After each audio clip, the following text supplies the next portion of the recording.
game, I will put him in their top 10. That is not true. That's true. No, that's true. That's very true. And if you say that's not true, you're lying. The people who don't watch Bill Russell just don't rank him. They'll just say Plumbers. That's a fact. You're telling me that there are some people that still put him in their top 10. They still no, they won't. Must it? Yes, they no, do. They will not. No, they do. They do.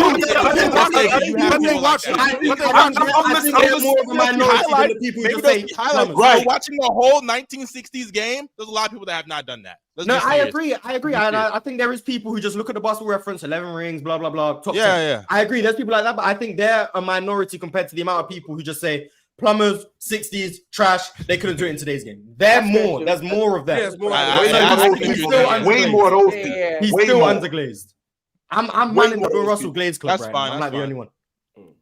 All right, y'all. We got to keep it pushing, but that was an amazing Dub Glaze conversation. I'll be the first to say it. But let's go ahead and dive into these super chats. We got a couple more. And that all spiraled off of one super chat too, with dude asking about Jordan in 1993, and then we got to the statue, and then everything went the way it went. But The Rose said Chill didn't put Messi, Pele, or Ronaldo in his top 10 athletes of all time when they are the greatest athletes of the greatest sport in the world. Shaking my head. No, they're not. Yeah. Messi wasn't a better athlete than Deion Sanders. He wasn't a better athlete than Bo Jackson. He wasn't a better athlete than Chamberlain. Okay. He wasn't a better. I can do this all day. No, he was not. So you mean athleticism? Yes, that's all we're talking about. I mean, that's fair. What we talking greatest athlete? I thought you were talking about like accomplishment. Ronaldo doesn't compare to like these LeBron James, Wilt Chamberlain. Yeah. Doesn't compare to that. No, hold on. But when you're talking greatest athlete, Ronaldo's a crazy athlete too. Ronaldo's a crazy athlete. Average for an NBA player. Yeah. No, Ronaldo has like an NBA. Yeah, he has like it's like 32 inches. You know what's crazy? I'm thinking about him on a soccer field. How crazy high he's getting on a soccer field. I'm not comparing that to the NBA players. You're right. Yeah. Hey man, I think I'm never defending soccer again. That's the last time. I think it was something like he has the same verticals like Luka Doncic or something. Like it was. It's not. Oh yeah, get him out of here. I mean, the greatest athlete, you got to set a criteria, right? For that conversation, I do how you dominate in your sport, how great you are in your sport, and then just raw athletic ability, speed, strength, agility, those raw metrics. Put those two together, and you can make a list. So I agree with it. Bo Jackson, any guy who's played Deontay, any guy who's played two sports, MLB and NFL, you're clearly going to be one of the greatest athletes of all time. So if he was doing it off pure athleticism, they don't make it. If he was doing just like athletes to dominate their sports and like how great they are, then Messi, Pele, Ronaldo would probably have to be in there. Wait, somebody said Jeter not even. You have Derek Jeter in your list? That's crazy. Derek Jeter was a little crazy, but Derek Jeter is not even a top 20 baseball player of all time, if that. He's not top 10. Not even a top base. Not even that. Derek Jeter, I watched that for real. Derek Jeter is the most overrated baseball player in history because he played for the Yankees. He's been a negative defender. So are you saying True is glazing Derek Jeter? He's lying. Derek Jeter. I'm gonna tell you right now. Just 4 more years off of my life. Derek Jeter, Derek Jeter, I'll tell you this. Derek Jeter, the most glazed athlete ever. Y'all talking about a glazed athlete? Derek wow. Jeter, we're back to glazing. We're back to glazing. I'm telling you, it's crazy. Derek Jeter. Nomar Garcia-Parra had a better peak than Derek Jeter at shortstop. Yes, Nomar Garcia-Parra. Nomar Garcia-Parra was better. Derek Jeter, if Derek Jeter played for the Florida Marlins, he would not be up there. Adrian Beltre is a better player than Derek Jeter. Florida Marlins, he would not be that. He played for the New York Knicks. If he played for the Florida Marlins, he'd be the all-time hit leader with the Florida Marlins in the 5 years that he played with them. They were garbage. He'd have more Golden Gloves than anybody with the Florida Marlins. You talk about Golden Gloves? They've ever had. He was a negative player for his career. He had the highest average than anybody on the Florida Marlins because he would be the best player that they've ever had. 100%. There is nobody in the history of the game that I watched, and I am president of the Ken Griffey fan club. You want to talk about glazing? I'm president of the Ken Griffey fan club. But there is nobody who has gotten it done when it had to get done more than Derek Jeter did. No, I have no idea. I have no idea. That's what I know. Playoff performance. Carlos Beltran was a better playoff performer. Hold on. Can I ask a question? Because this is the only reason why I'm asking this. Yeah. When you say greatest athlete, because you said Bo Jackson, Deion, are we talking about actual athletes? Or are we talking about dominating their sports? Because if we're talking about athleticism, your physical abilities, I'm not seeing how Derek Jeter is on this list. He's not. Derek Jeter as an athlete? Yes. Compared to other baseball athletes? Compared to other baseball players as athletes, how are we putting Derek Jeter up here? He's not a better athlete than Willie Mays. As a 5'2" guy, he's not a better athlete than Barry Bonds. Oh, why are you talking about? No, he's not a better athlete. But Barry Bonds, I mean, he was better. He was better. There's probably 10 current baseball players now that were better athletes than Derek Jeter. Now, Mike Trout is a better athlete than Derek Jeter. Mike Trout is not Tatis, Elliot Cruz, Julio Rodriguez, all three of those guys. All three of those guys are better athletes than Derek Jeter. But if it's just about athleticism, wouldn't the whole top 10 just be a bunch of NBA Corbin players? Carroll, he's another one. It would be a bunch of NBA players because I think NBA players are the best. I think NBA players are the best. Are we factoring track athletes? And it's a lot of track athletes. And it's track athletes both in that too. conversation. You got other guys as well. There's track athletes in there too. Hey, are we considering like swimmers as well, like Michael Phelps? I had a tie between Michael Phelps and Serena Williams. I had a tie between Michael Phelps and Serena Williams. Serena Williams is no more athletic than Cristiano Ronaldo. Football players. You have to get the. We're doing like pound for pound. Gender code on my. It got to be football players. If we're talking about guys who dominated their sport and stuff like that, okay, I can see Jeter. It's definitely an athlete, Damo. It's definitely it's athletes and it's dominating, but it's more athletes than it's dominating. Okay, it's definitely dominating. Dominating is in there, but it's athletes too. Okay, if it's a mix of criteria, then your list is fine. I thought initially when you said it, it just sounded like you were talking from a pure athleticism standpoint in their sport. So if we're talking about pure athleticism, that's why I was like, I don't know how Derek Jeter's in this conversation. If we're talking about just athleticism and physical ability, that's But if it's called dominating, winning, all that other stuff too, then all right, you got it. This man said Jeter not top 20. I will name you 20 guys better easily. Go ahead, please. The dude who sent the super chat, whoever he is, just so you know, I just started watching soccer. Like, what are we in 2023? I just started watching soccer in 2010. You know why? Because my daughter played soccer. I don't know anything about soccer before my daughter started playing soccer. I'm watching the World Cup in 2010, and I'm watching Argentina, and I'm watching Brazil because I need to know what a forward is. I need to know what a goalie is because I don't want to be that dumbass parent at the game that's clueless when somebody is asking me what's going on. I don't have no idea what soccer is, and I need to understand the game before then, right? I need to understand. I'm sorry, football. I need to understand what it is. So Pele, because I remember as a kid they brought a league over with Pele and it crashed. It wasn't even close to good with Pele over here. It wasn't close to good. Nobody was paying attention to soccer over here. Nobody was paying attention to how big of a deal it was until I went to Europe and saw how big a deal it was. It's different over there. See how easy it is to just admit you're a casual at something? Chill did it with no shame. But you guys in the chat want to just deny the fact that you're casuals. Like, it's okay. Jeter glazed though. Woof. I know nothing about baseball. I don't know who cooked in that segment, but I side with Jalen. Derek Jeter is the most glazed baseball player ever. He really is. He's just not that guy, man. And you see Exclusive Excellence just sent through a super chat. He said Ohtani. Ohtani. If anybody's glazable, okay. Yeah, go. Are we just ignoring Ticket's profile picture right now? I'm just ignoring it. Wait, who's taking profile picture? That's DeAndre. That's DeAndre Ayton and some chick that he messing around with. Hey, look. Oh yeah. And so look about that situation. They already went through some with the bubble. I mean, before the bubble, when they had a team meetings, that's how they just get down. And I think Ticket was on Dub Chat and he asked like, why all these NBA players go for that? You got to think about it. They be hounding these dudes. They the dudes with money. Then you got a shorty where you got everything you want. All I need you to do is certain stuff on command. I'm trying to keep it PG on PC. So that's why they go for them though. You get the top tier stuff and then you don't have to worry about nothing. What else you need from a woman if you ain't got your high school sweetheart, honestly? And that's why they go for them. So, and he been talking to her for a minute, so hey, it is what it is. All right, y'all. Well, this is the perfect time to transition into the main topic of the show. We are going to talk about the Chicago Bulls, what we think they'll do this year, what we think they should do this year, and how we think certain players for the Bulls will perform. Before we do that, I'm going to go ahead and set the table, and I'm going to let you know some of their offseason moves, additions, and I'm going to let you know some of their offseason subtractions. So we got the Chicago Bulls. As you know, they got DeMar DeRozan. They got Zach LaVine. They got Nikola Vucevic. They got Alex Caruso. They got some other guys, and we'll talk about them. What they have added is Javon Carter, Torrey Craig. They re-signed Kobe White.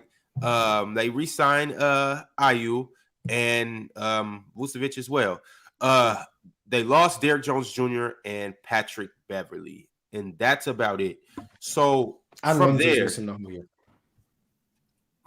I'm gonna ask you guys, what are your expectations of the Bulls this season? Damo, I'm gonna start with you.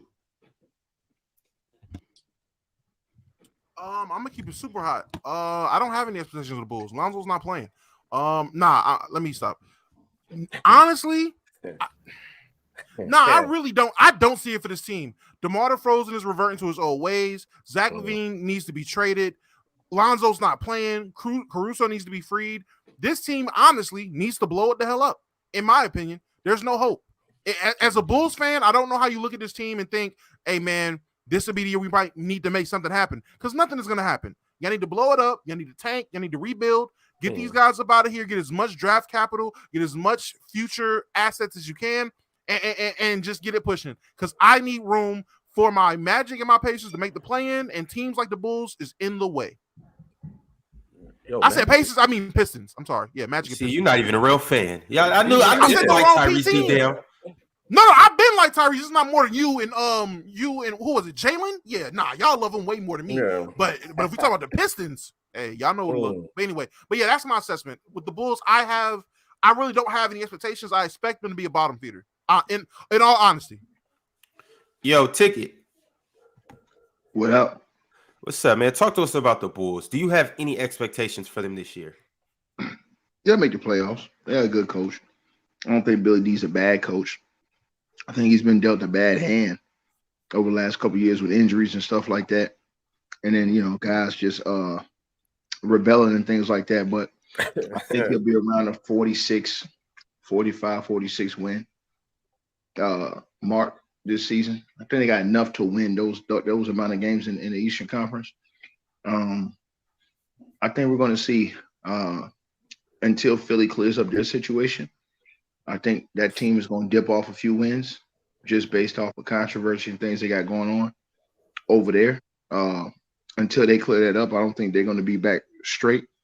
Also, I think that the Bucks are going to drop off a few games this season too. I'm not going to say they're going to fall off a cliff, but I think some of these games and some of those teams like Boston, these guys who I think got worse, will drop off. I think the Bulls can sneak and get a couple more wins than what they had last year. Like I said, I see them around the 45 win mark. I think we'll go through a season of rumors again, but I think they're going to wait to see how this thing starts out for the first couple months of the season. I don't think the Bulls going to start too bad. I don't look at them as being too bad. I don't think they're good enough to win a championship. I don't think they're good enough to win a playoff series.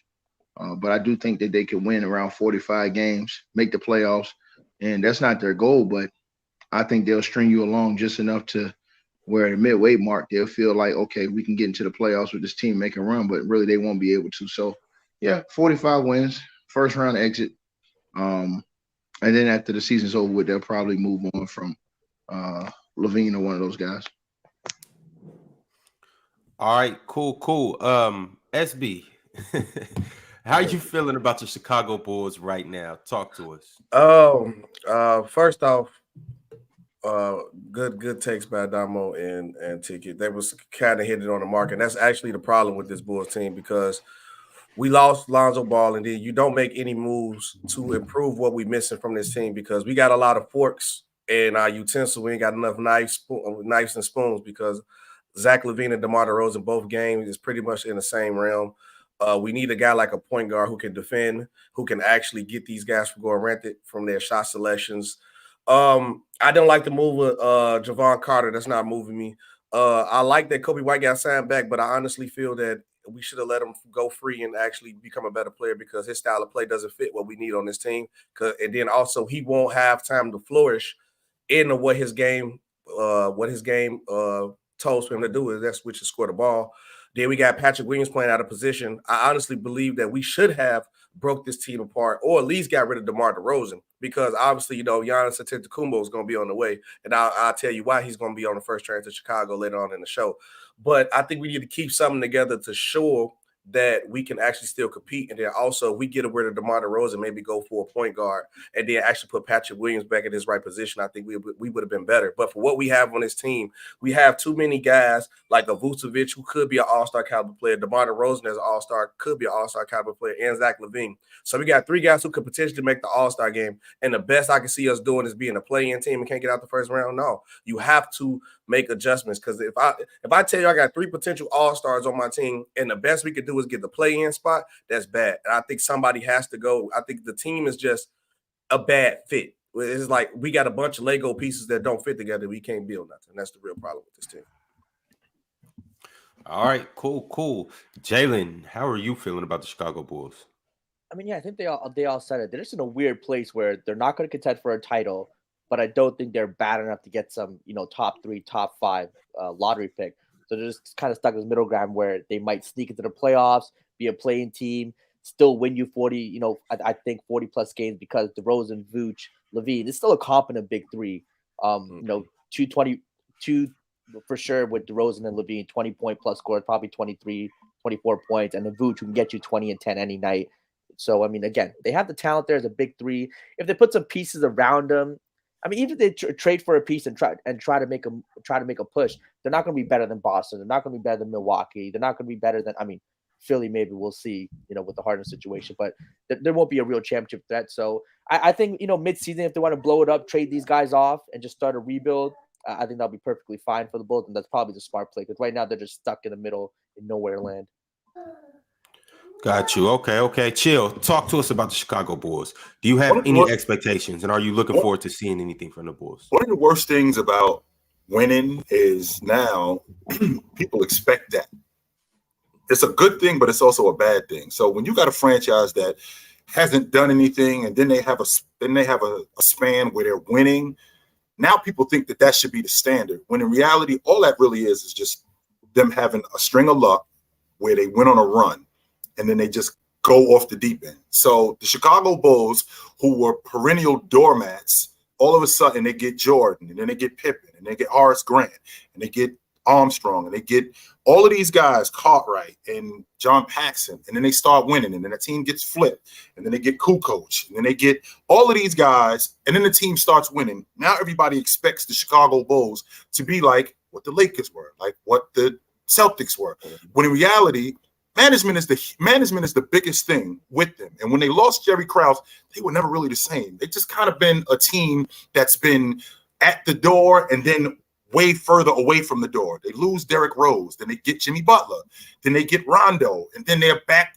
here again. So the worst part about the Chicago Bulls is that the best part about the Chicago Bulls is that they won, but the worst part about them is that they won because management is now expected to do the same job that they did back then, only except they haven't been doing that. And you look at the Chicago Bulls team right now, losing Lonzo Ball was the linchpin in this whole thing. Everything that they've done up until this point, they were a really good team going into the 22-23 season. If Lonzo Ball is healthy, I think that they're possibly a top 5 seed in the East. Losing Lonzo, that completely threw a monkey wrench in everything that they were doing. Now Zach LaVine's got to be a ball handler more. Now DeMar DeRozan has to be your table setter, which is not his job. Vooch has to be more of a ball.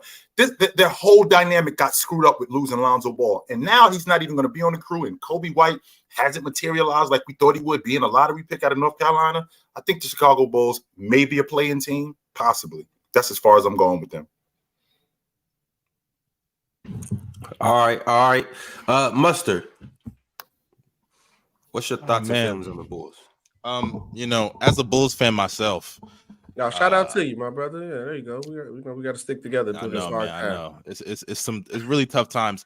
I think the Bulls front office, they're super incompetent, but it's everywhere. It's everywhere. It's development also, and making like certain moves. And super incompetent. Like they're so beyond incompetent. Like they've moved off certain players that they didn't develop well, like Lauri Markkanen, Wendell Carter, and they've gone on to do great things. Lauri Markkanen is better with the Utah Jazz because they actually let him develop. They used him the right way. They used him a lot better. And with the Bulls, Zach LaVine blowing that all up for DeMar DeRozan. of all players, DeMar DeRozan is not a bad player, but you cannot win a championship with DeMar DeRozan. You just can't. No matter what you can do, maybe you can make him like a bench player or a third option, something like that. But as your best player, you cannot win a championship with him. And when you're in the Eastern Conference with Embiid, Giannis, the Heat are better. The Celtics have Jason Tatum. No DeMar DeRozan led team is gonna do anything. And Vucevic, bad defender. Levine, bad defender. And now you have Caruso, Caruso's doing his best. Not gonna lie, he's the best guard defender in the league. To me, he's the best guard defender in the league. But there's still obvious holes. DeRozan is not good, and Vooch, you had to re-sign him because you traded him for picks. Franz Wagner could have been a Bull right now, but no, we had to go and trade for Nikola Vucevic. And what has that gotten us? A playoff appearance, and we're not making the playoffs next year. I don't think we're making the playoffs. I think we're going to be a play-in team, and we're going to lose. And that's just how it is right now. Until they move off of DeRozan and just rebuild, blow the team up. But no, the problem that we do have though, because with the Larry Marketing thing, I think people do gas that because it was a Jim Boylan situation where he was mismanaging everybody on the roster, and Larry Marketing really couldn't play because he was getting hurt. You had a coach who was running a team like conditioning practice after a back-to-back game on the road. So it was a lot of things that was said about how Jim Boylan ran the team. So I wouldn't say Larry Marketing, that situation wasn't really on the management. I believe that was on the coaching staff because even Larry Marketing went to Cleveland. And also another thing as well, Larry got hurt a lot in Chicago as well. Because it was Jim Boylan on us. It was Jim Boylan. No, I just think Larry's body, he just got hurt a lot. It happens. He's missed time.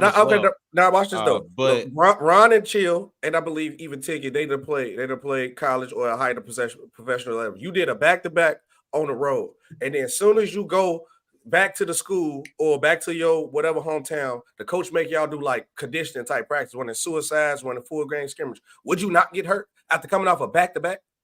You ain't getting no rest time. And that was the problem with Jim Boylan. He was still it's like a whole like articles and stories about how he ran that team. It was all around bad. Nobody didn't like Jim Boylan. I think Markkanen played his second most games this season in Utah since his rookie year in Chicago. Yep. He was on the floor this season more, but I second most than he was in Chicago. I do think Patrick Williams is good. I know like his numbers look a certain way, but like I think he has a nice mid-range game. He doesn't have like a great handle or anything, but it's kind of control. If you watch Patrick Williams, he has mannerisms that are very similar to Kawhi, and that's why people compared him to Kawhi. He's not Kawhi though. He's not gonna be Kawhi. Not saying he's gonna be Kawhi. But I do think when he leaves, he's gonna be good. He's gonna be a solid, decent player. Now look, and defensively, he's great. He's a great defender as well. Very switchable, can defend the pick and roll, nice lateral quickness, good hands. I think he's gonna be a good player, and he's gonna leave, just like everybody else leaves, and he's gonna be really good somewhere else. This is my problem though, like, because I get it. Like, I love Debo because off the court, he's everything that you want. He's a great leader. He brings the young guys, make a workout and everything. But on the court, he's nothing that you want. And now another problem, Patrick Williams' development. Okay. He's not that bad. Okay. This is DeMar's propaganda. Mars started this, just so y'all know. It was Mars who started this. You were the one who started the DeMar DeRozan propaganda, Mars. Mars got negative grades. DeMar DeRozan sucked. Negative grades. Let me land the plane. First of all, Mars don't have nothing to do with this. I watch the Bulls and I see this on my own. Me and Mars as much as me and Mars argue, we never even argued one time about the Chicago Bulls ever in life. So Mars don't have nothing to do with this. It's just what you have to see on the court and what the Bulls need. DeMar DeRozan, one problem that he has is he's stunning the growth of Patrick Williams' development. You know why? Because Patrick Williams has to play out of position at the 4, and he's not necessarily good to play the 4. I understand that the league is a small ball league, but his natural position is to play the 3. And he's not going to properly develop to the player, even a Kawhi Leonard status type player y'all believe he can be. I doubt it too. He's not going to be Kawhi. He's not going to be Kawhi, but he can't even get close to that if he's playing out of position. Then also, can he develop his offensive game when you got a guy like DeMar DeRozan, who literally every time he gets the ball, he's literally gunning to take a bad contested mid-range shot. He might hit 35% or 40% of them, but it's still a bad shot. And that's the problem with DeMar DeRozan. That's I mean, DeMar I DeRozan think is number DeRozan. one. DeMar DeRozan is a 2 guard. That's number one. And what do 2 guards do? he playing out of position too. No, here's Right. the thing with So that's why this has nothing to do with DeMar DeRozan. Wouldn't this be a Billy Donovan thing? No. I think the problem with DeRozan. Here's my thing with DeRozan. It's not like he's because just so you know, he was labeled at the 4 last year. It's not like DeMar DeRozan said, "I'm playing the 4 this year." No. He's a 4 because like on defense, you try to keep him away from the perimeter as much as possible. Right. He is a really, really, really bad defender. You know, like for someone like he's a 6'6" shooting guard that they slide to the floor 2 positions down because they're trying to remove him from the perimeter as much as possible. You know, and offensively, he has limitations as a floor spacer. You know, he misses reads a lot. He's not a bad playmaker. He can make some nice passes here and there. You know, but he just doesn't have the great reads, great vision like that. And like he's aging as well. He's not the athlete that he used to be. You know, he's relying heavily on that mid-range jumper, and his defense has gotten worse. You know, it just is what it is. He's just not number one. He's not number one. What's the goal with this unit? The way this unit is put together in Chicago, what exactly is the goal? I think they just want to be competitive because they don't want to tank. They don't want to tank right now. And they have players that are still on contracts. You know, Levine, they want to build around him. They just gave him a contract, you know. So they're just trying to compete right now. And Lonzo's injury, I think, just ruined everything. Mustard, as you being the Bulls fan, you will understand this. This is 2 problems that we have, OG. One, and Mustard here tell you this truthfully. When AK took over, because we had the Garpax era, when everybody in the Bulls era, we was mad. AK literally came in the door, said he always gonna try to compete. He wanted to let the fans know that he gonna try his best to make the team good. And it's been a blessing and a curse. Like, all right, you came to the door, you went to go get Vooch. That's why he made all these aggressive moves that he did. He showed the fan base that you want to win. Now, okay, you proved to us that you would do whatever it takes to win. Now let's get back to basics. Let's actually put some pieces together that fit. Or they're also the other problem that they have. They love DeMar DeRozan. Like I said, off the court, DeMar DeRozan is great, and I know the organization sees that. But if Zach LaVine is our guy, and we seeing that him and DeMar DeRozan do not fit together, let DeMar go. I know I love DeMar as a person, as what he do for the city of Chicago. But if Zach LaVine is our guy, you have to let him go, and they don't know how to let it go. And that's the 2 big problems that we have with the city right now. He can come back to Toronto. He can come back to Toronto. I don't understand why it's. Don't get me wrong. I know it's very difficult to run an NBA organization, and especially as a GM. I know it's really difficult to do that. With that being said, the benchmark, right, and not just the benchmark, the blueprint for having a successful organization is you got to get a guy to build around. You got to get one guy, and this is our guy. We're building around this guy. Number 2. The city of Chicago is a basketball city. If you tell those people, this is our guy, we building around him, and you suck, but this is our guy and we're building around him, they'll get behind you. They'll absolutely get behind you. As opposed to telling the city of Chicago that you put in this piece here, you put in this piece here, and these people know basketball, and they know that this isn't going to work. We're going to make the playoffs. Add that to the fact that you've already won in the past, and you've seen Jerry Krause build championship units over and over again. So you know what it looks like, and you know you're getting bamboozled here, which would explain why these people in Chicago are like, this is nonsense. This is absolute nonsense. What y'all doing? Yeah. Is Chicago still a basketball city, or are the Cubs more popular? No, Chicago's it's still a basketball city. It's still a basketball city. Actually, no, I'm gonna keep it a buck. We actually a football city. They're football. They're a football. I'm gonna tell y'all city, this right now. The Bulls won 6 championships. The Sox got 1. The Cubs got 1. They still say the 85 Bears championship is better than any championship in Chicago ever had. And the Bulls got 6, and they rather have the 85 Bears championship. So we really a football city more than anything. And that's been almost 40 years. It's been a while. I'm trying to tell you. There's been good. Yeah. Football king, though. Wow. It's not. Yeah, football king every a lot of places. Yeah. Football is king. As good as the Dallas Mavericks are, Dallas is Dallas Cowboys. That's the Cowboys city. The Cowboys could be bad for 40 years. They'll still be. That's a Cowboy city, 100%. No, but it's still a basketball city, though. Just like Houston is a basketball city. Hey, that's actually funny.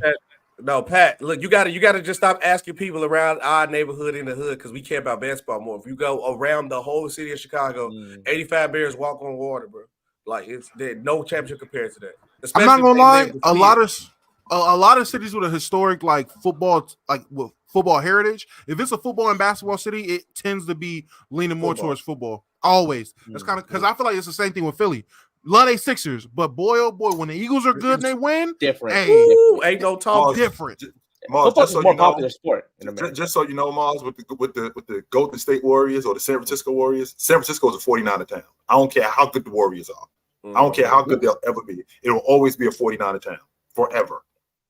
More people care about football. That's all it is. Football's just a more popular sport. It is what it is for sure. They love Stephen Curry, but when that boy Kaepernick was going crazy, nothing like it. It was nothing like it. I think only person that ever, which is kind of crazy, Mars, because if knowing you and your logic, just so you know, the San Francisco 49ers, they don't exactly play in San Francisco. They play in San Jose, which is like Santa Clara, which is like 45 minutes south of San Francisco. I know it's nuts to say. I mean, those football stadiums are so massive, it's hard to get them in the city sometimes. all the major Chicago teams play in the city. The Bears trying to move out, though. So back to the Bulls. Is there any players on the Bulls that you're looking forward to this season? Ron, your mic loud. Yeah. You sound like you talking through a mega speaker. That's better. Yeah, you good now because I don't. Mars, you come don't to gotta the principal scream, office. Mars, yeah, you don't got to scream at me. Oh God, I can hear you. I know I'm getting older, but I can hear you. I'll be easy. I'll be easy. Thank you. Is there any players on the Bulls that you guys are most looking forward to, or that you think have breakout seasons? Zach LaVine getting the help out. Pat Will. Pat having a breakout year for Pat Will, of course, but Zach LaVine getting the hell off the Bulls and actually going somewhere to produce, and Big Vooch proving that he's not a bum. That's what I'm most excited for. Oh, that's not happening. I ain't gonna lie to you. If bro, stop with the Vooch disrespect, bro. Because Vooch. I also could see a Caruso. I can see a Caruso trade as well. I think he might get traded also. Big Worm, come back home. Come back home. Look, if LaVine can come back, if LaVine can get DeMar DeRozan, Damo. We can talk. You can get DeMar DeRozan. No. Wait, hold on. If LaVine comes back, though, if LaVine gets healthy and comes back, it's a whole different team. Do we think that they could be a top 4 seed, top 3 seed in the East? No. You said Lonzo? I mean, Lonzo. Sorry, Lonzo comes back. Yeah. Lonzo's not playing. He's not playing. Even if he come back, he said he's not playing this season. He had surgery. He just got surgery. I thought he said he was trying to come back by January. Yeah, 100%. No, he's not playing next year. He's not playing at all. He's not playing next year. No. And Jalen, the reason why I say even if Lonzo was, it's gonna have to be the year after. He said on Trae Young's podcast he's not playing this season. He's not playing. Yeah. Now, Jalen, the reason why I said I wouldn't expect us to be as great, even if Lonzo did come back this year, you're asking too much for a guy who's been out that long that's coming off a knee injury to be as impactful as he was. Yeah. Because remember how we used Lonzo. He was like one of our best defenders, and he usually guards some of the best forwards if they wasn't the big. Like when we played the Knicks, we had Lonzo Ball guarding. Who is texting me crazy? Guarding Julius Randle. So he had a day off. He was chilling. Yeah, Julius Randle. That was regular season. I think Lonzo. So it was a tough regular season Randle. It's tough with Lonzo because he has this knee injury and he likes to push the pace. He's a fast-paced point guard. He likes to push it in transition, and it's gonna hurt his game. More than likely with these injuries. But I hope he gets back, man. I'm just praying for him to get healthy. Honestly, at this point. And then, Ron, to answer your question, the person I'm happy to see, and I hope he get improvement from this is, especially with we signed a Javon Carter and having the guy from Chicago, Ayo DeSumo. I hope his game takes the next level because we actually need better guard play from somebody. And he's from the city of Chicago, so I'm definitely gonna support him. Y'all stole him. I remember him. They actually stole him. He was first team All-American coming out of college. Ended up being a second-round pick, and he actually gave you some really valuable minutes. I just don't understand why. I don't understand why I do understand why he hasn't been playing more. What is Billy? I'm not sure what Billy Donovan is doing in Chicago. I look at the offense. I look at the way you guys run the offense. Drummond, 1 minute, Andre Drummond could look like he could be an all-star center, and the next minute he looked like, what is he doing in the NBA? Like, why is this dude even in the NBA? So I don't really know exactly what to do with Billy Donovan's philosophy. I don't know what they're doing in Chicago. Because I think we need the reason why I said we do need the tank, because now I think we got our picks now. Like last year, I understood why you just go for it because we didn't have our picks from the Vucevic year.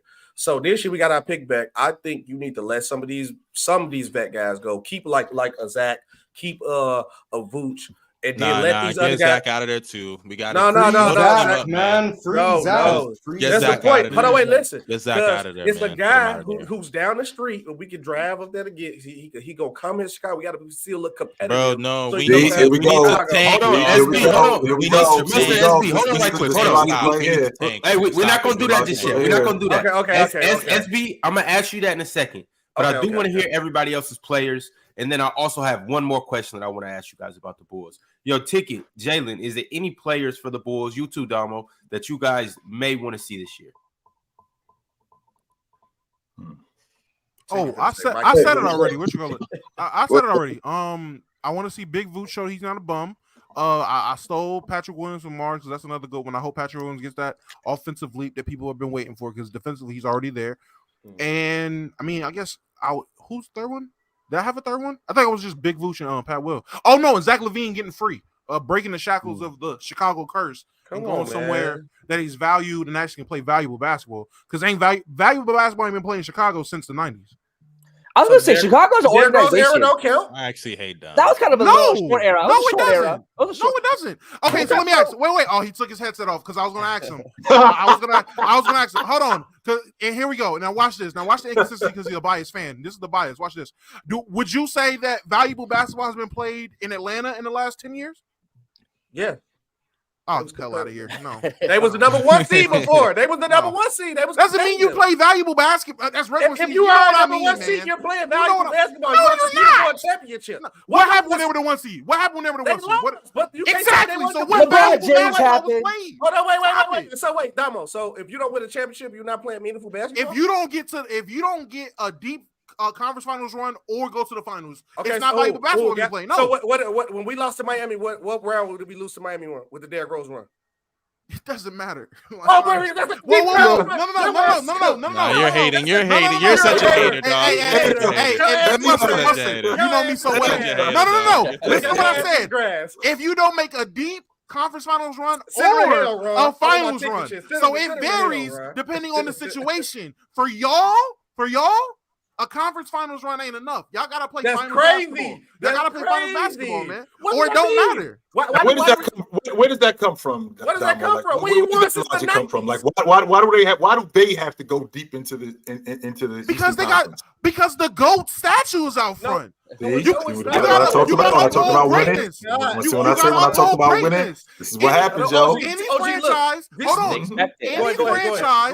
franchise is supposed to represent some type of greatness in basketball. For the Spurs, a conference finals push for Popovich is not valuable basketball. He needs to get to a finals. That's a historic coach. That's a storied coach. For the Lakers, I don't give a damn about the conference finals. I'm glad you said franchise. For the Celtics, I don't give a damn about the conference finals. Get to the finals. I'm just saying, for the Hawks, who gives a fuck about the Hawks? Look, hey, conference finals, maybe that is valuable to some people. I value actual, winning. I value actual greatness. So I don't view that as like valuable basketball, but I get it. When you haven't seen valuable basketball, the conference finals make sense. I get it. I completely get it.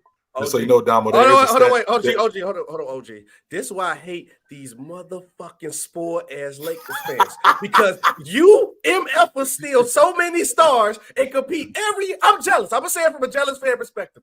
I'm fucking jealous about this shit because you get every star from the 80s, from 90s, 2000s, 2010s to now. And every time these MFers win, now they got this.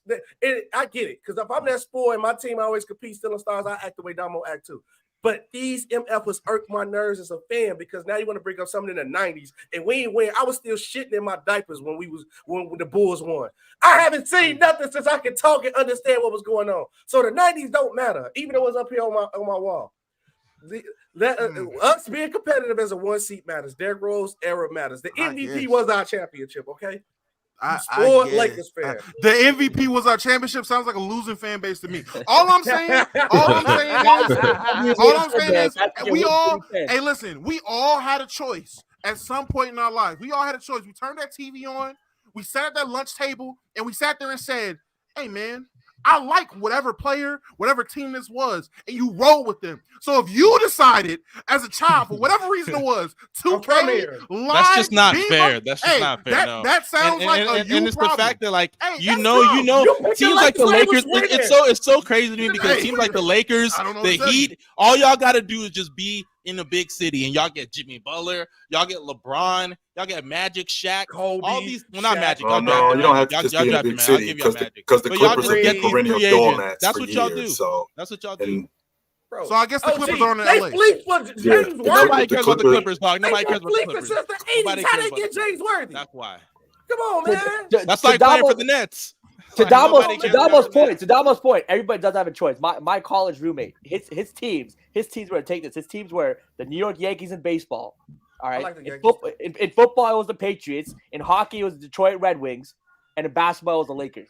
So I just realized he just picked the winning teams all around. It was crazy. Y'all ain't no real fans. Hey, you know what's crazy? You know what's crazy? I'm a Yankee fan.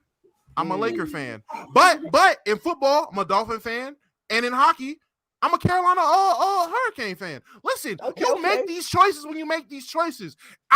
Don't be mad at me because I chose right when it came to basketball. All right? How do you become a Hurricanes fan? Just admit it, dog. He's from Carolina. He just abandoned the Hornets. That's what he did. But no. As soon as that ball-headed menace took control, I was like, I'm not supporting this. So yeah, that was a wrap. You got that one. Just admit you sport as a basketball fan, Damo. You sport, bro. I'm not spoiled because Damo, you back on it now, Jordan Brown. Y'all back on it. Oh, you already. Hey, you already know. You're a Hornets fan now. Season tickets on the way. Season tickets on the way. I'm supporting my boys. Because Jordan's gone now. I'm not a bandwagon. I'm not a bandwagon. You want to know why? Because I stuck there. Oh, spoiled? No, I'm not spoiled. Y'all get all the stars. We suffered. Hey, listen. I ain't gonna lie. The Yankees have been bad now. I mean, the Yankees really haven't done much in the past 20 seasons. They got that one ring in 28. Look, y'all have been suffering, right? Y'all finna go through a Bulls drought. You know what happened? Here go LeBron James to come save y'all franchise and say today everything turned around and y'all just forget everything that was going on in it. Three championships. I'm not going to take credit for watching. I'm not going to take credit for being a baby and or being a little jit that didn't know what was going on when Shaq and Kobe won 3 rings. I'm not going to take credit for that. I do remember turning on that TV and watching Smush Parker pass Kobe the ball. I do remember wondering why the hell Kwame Brown's on my team. I remember them days. So as a Laker fan, when I started to conceive what basketball really was, it was just Kobe wanting to leave. Like, I was depressed. And then we won. And I was like, all right, that's cool. Then I had to sit there and watch Dwight come here with a bad back. Steve Nash come here and hurt his back at the airport. People forget that. He pulled his back getting his own luggage. And that's what got him hurt. No one talks about that, though. I was there, though. I was there watching Kendall Marshall start for us and thinking, hey, man, maybe if Kendall develops right. I was there watching Chris Duhon and Earl Eubanks. Like, oh yeah, man. Jody Meeks. Lakers went through it. The Lakers went through it. I was there. Steve Blake. I was there when we first drafted Julius Randle, and I was like, hey man, he like Zebo with a little bit of handle. I was that dude. All right? So don't tell me I'm spoiled. I had to suffer for this shit. I'm not gonna lie. I suffered a lot. Look, this is why y'all spoiled, right? Because y'all could go through the drought and a star just come like this and save the day. And then when he win that one championship, y'all so supposed to say that one championship wasn't enough. That's a fact. That's what greatness does. I'm sorry. That's that if you think that, well, our Bill Gates kids probably is a reach because them is ungrateful. But if you think them kids that are born into rich families don't hold some type of different standard when it comes to what you're doing, spoiled. It's not spoiled. It's not spoiled. It's just levels. The Lakers are just levels. Fan base. It's not spoiled. It's just levels. Sometimes your family got heritage. Sometimes your family got tradition. Sometimes your family got standards. All right? And so many people born in these families with no standards, you don't know where to look. Everything is great for you. But when you're born with heritage for real, when you're born with that memory of what you came from for real type shit, you hold yourself to a different level. You uphold yourself differently than these other people. So as a Laker fan, you know, I can go back in history. I can go back in history and watch, as my dad would say, he watched Magic. He watched Shaq and Kobe and them. He taught me what greatness was. My granddad watched Kareem. He taught me what greatness was. I just uphold that tradition of greatness as a Laker fan. That's all I can do. Now, y'all Bull fans, I mean, yeah, your uncles and your dads and your grandpas, they had Jordan. You sadly got to sit there and harp on one MVP year. That's different. It's levels. It's different. Damo cooking. I ain't gonna lie. Damo cooking. Yo, speaking of the Lakers, I think early next week we'll be talking about the Lakers, but we'll just have to see. I think next week we might get to the into the Pacific Division. Pull me up for that episode. I'm hating on the Lakers. Another ring coming. Ron, invite me to the Lakers episode. I'm hating on the Lakers that whole episode. I'm hating. You want to come crash the party? I'm crashing the party. I'm hating the whole episode. All right, for sure. Yo, Ticket. What are there any players on the Chicago Bulls that you may be looking forward to? Not really. They really don't have no players that, you know. Are you excited about the Bulls at all? No. Like I said, they're just a playoff team, bro. 45-win team at the max, make the playoffs, and first round and out. They don't really have players that stick out to me. So I really don't have no interest in none of the guys they have on that team. That's it. I mean, that's just what they are. They just average. That's it. Okay, cool. Well, that leads me to my next question, and this is for everybody up here. Are you guys more inclined, if you're the Bulls owner and you're pulling the strings, to kind of double down on what you're doing now, try to get some more pieces in there, build more around Levine, DeRozan, and Vooch, or are you guys ready to blow it up and rebuild? Blow it up. I think save your money, get rid of DeRozan, Vooch, trade all those guys for pieces, for draft picks. You should mention the young guy, Patrick Williams. You know, let's see what these young guys have, you know, what they can become so that you can make a decision based off that. But yeah, save your money, get draft picks, get young players, trot out a young team out there, you know, and build from there. Mars, you agree? And Mustard, you said you'd blow it up too? Oh, for sure. Yeah. What about you? Good work, Jalen. You're picking today. Good one. Absolutely. So everybody's under the impression that they need to get rid of these guys. If the goal is to win if the goal is to win the NBA championship or to build an NBA championship contender, you got to start over. Because what you're doing right now is not working, and it's not going to work. It's not. Yeah. You're not close to winning with this crew that you have here. You're not close to winning, and with you not being close to win, all you're doing is stringing people along. Well, maybe we're going to do this. Maybe we're going to do that. And SB is trying to sell us about the dude that's right down the block. He already made it clear. That he's not re-signing with a team that's not committed to win. Why in the hell am I coming to Chicago? I can tell you why. It's easy. What am I coming to Chicago for when they have shown in no way, form, or fashion that they are committed to winning? Because again, I will be 29 years old in December. So I probably got about 4 or 5 more years left at this level. Tops. And my legacy is going to be about winning. So the last thing that I want to do is get on a crew where they ain't committed to winning. That's the last thing I want to do. That's why he's not sure about signing back with Milwaukee. And he damn sure ain't going to Chicago because they have not shown that they're committed to winning. What the hell I'm going up there for? See, first of all, this is why y'all are wrong. You're not looking at the big picture of everything. Y'all is to hear this. So first of all, this is not NBA 2K. We got to look at things from a real life perspective. You know, with a lot of these 4 guys, they don't really like moving around too much. One, Chicago is right down the street, and he can probably still keep his house and keep his family close by, or if not, moving right down the street.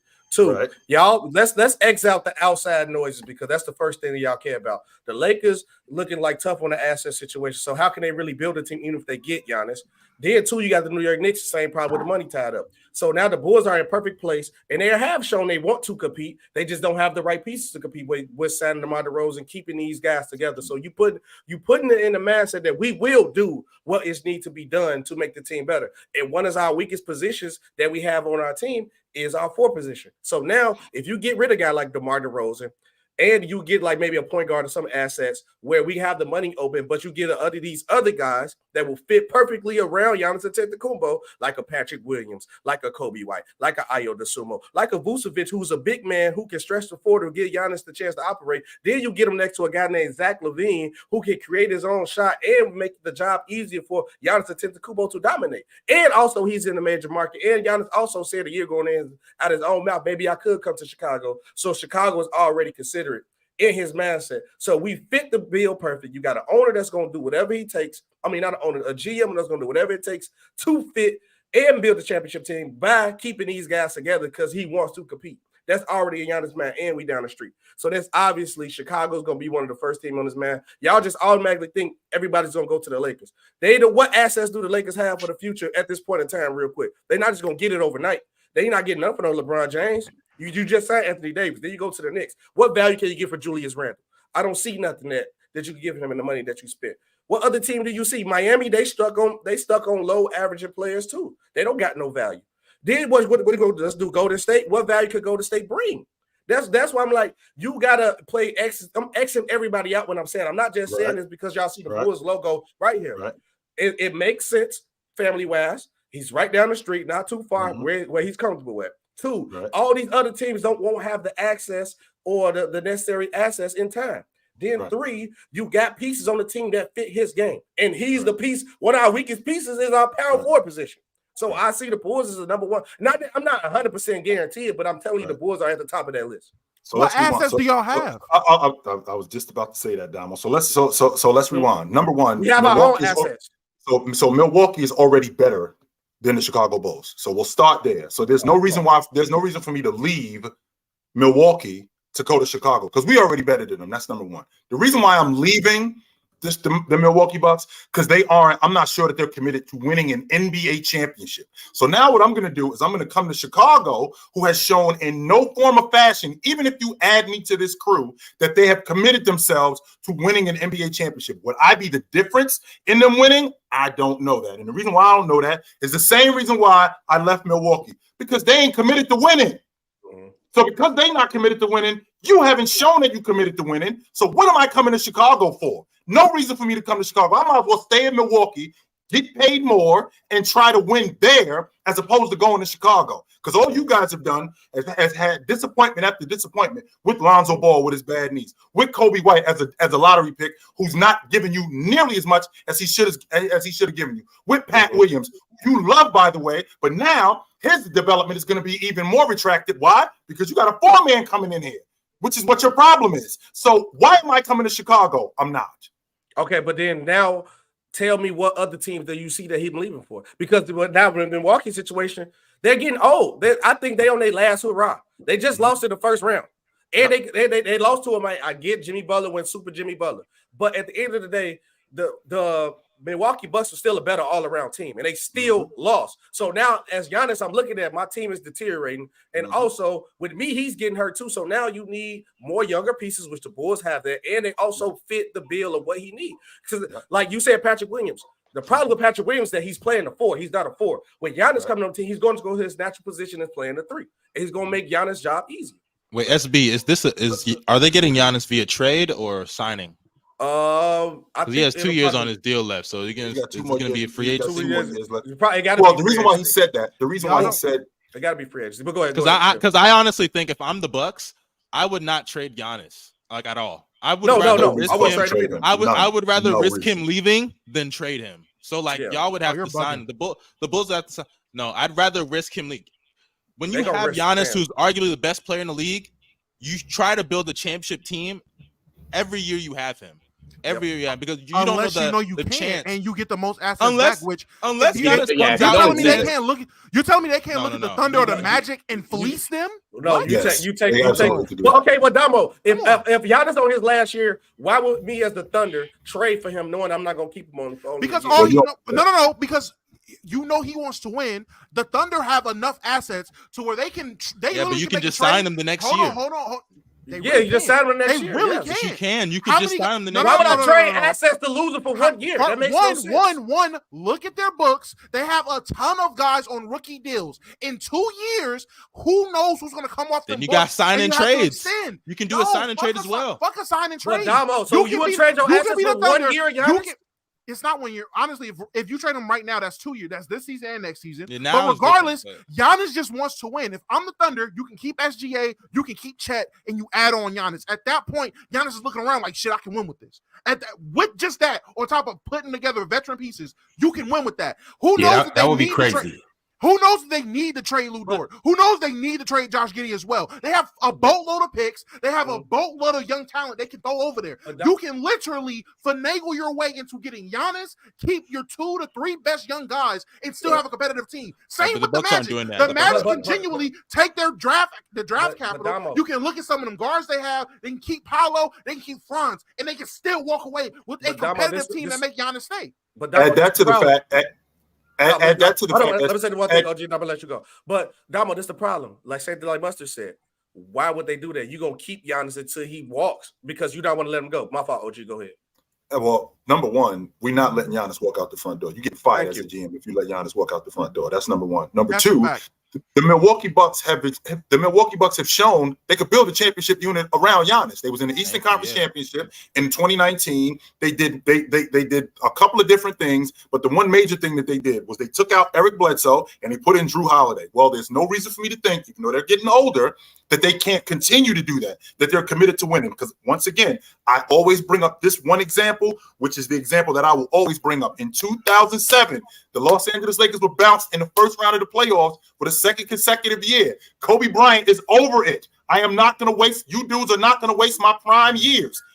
The rest of my career is going to be about winning, and you dudes are not going to waste it. So Mitch Kupchak said to Kobe Bryant, I am not going to lose Shaq and Kobe Bryant on my watch. Hell no. You sit there and let me figure this out. And he goes and he gets Pau Gasol, which pops open Kobe Bryant's eyes like, okay, these dudes are serious about winning. That's all that has to happen with the Milwaukee Bucks. They got to exhibit that they're serious about winning. And they've shown that they can build a championship unit around Giannis. So there's no reason for me to think that they can't continue to do that. Now remember, Damo, we're talking about a Milwaukee, which, when you're building a championship unit, shit could get expensive after a while, so you might have to start cutting.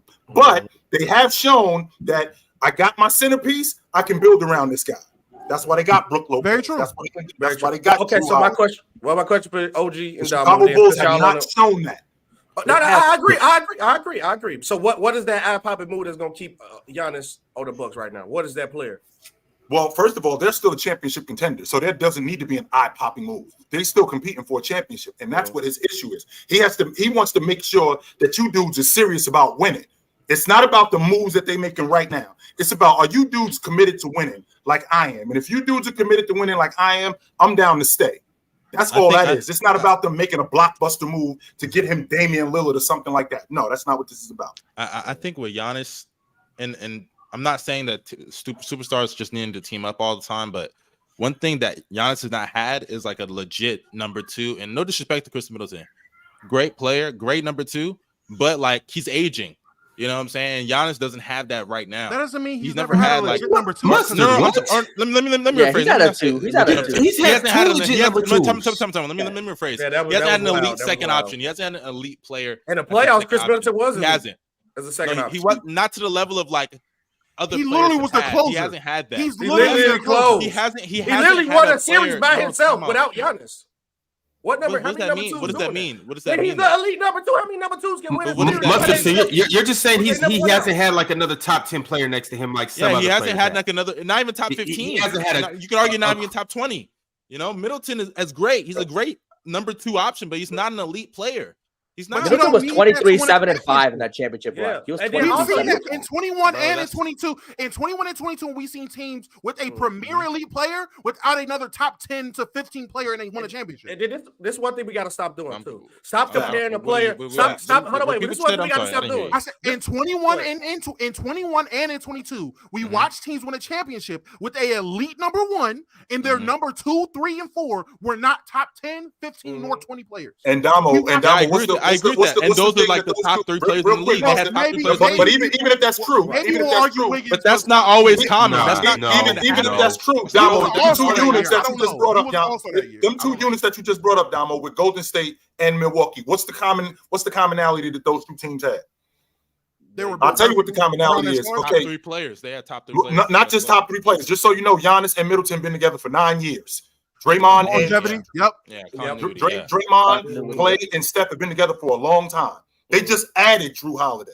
They just added. We just watched it. I'm sorry. I just realized, even with the Nuggets just now, we just did the same thing. 3 straight years. 3 straight years. And this is a point I was going to make. Okay, I'm not going to lie, though. Jamal Murray, what he was doing in the playoffs, he was actually like. But Chris Middleton didn't was not. And I think Jamal Murray is not an elite player, by the way. I don't think he's not an elite player. Wait, let him finish his point, SB. Let him finish his point. Go ahead. I don't think Jamal Murray is an elite player. Giannis has not had the opportunity to play with another elite player. A lot of other guys. Rewind. I want to make sure that I turn my mic up and get my protein shake. Did you just say you don't think Jamal Murray is an elite player? Is that what you just said? No, he's not. What I just heard you say?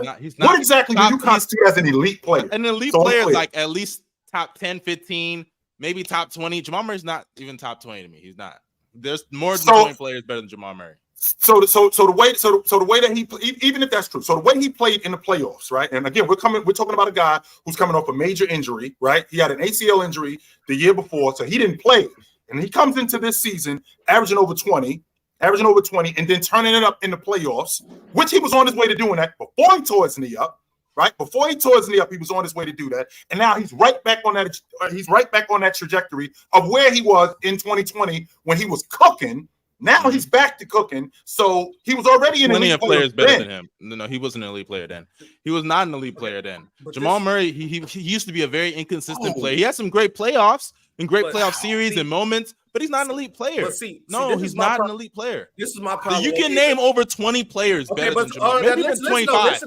Maybe even 25 players better than Jamal. That's an elite player. This is where the problem comes in there, right? This is what we got to stop doing. Because you comparing him as Middleton is an elite player. You comparing OG, I got it. You comparing him as a player, as a number one guy, but compare him as a role as a number two. Because if you compare him as his role as a number two, playing the secondary guy, Jamal Murray is elite. Yeah, but most top 20 players are not number one. Okay, now tell me a team who can lose their number one option and still win the series.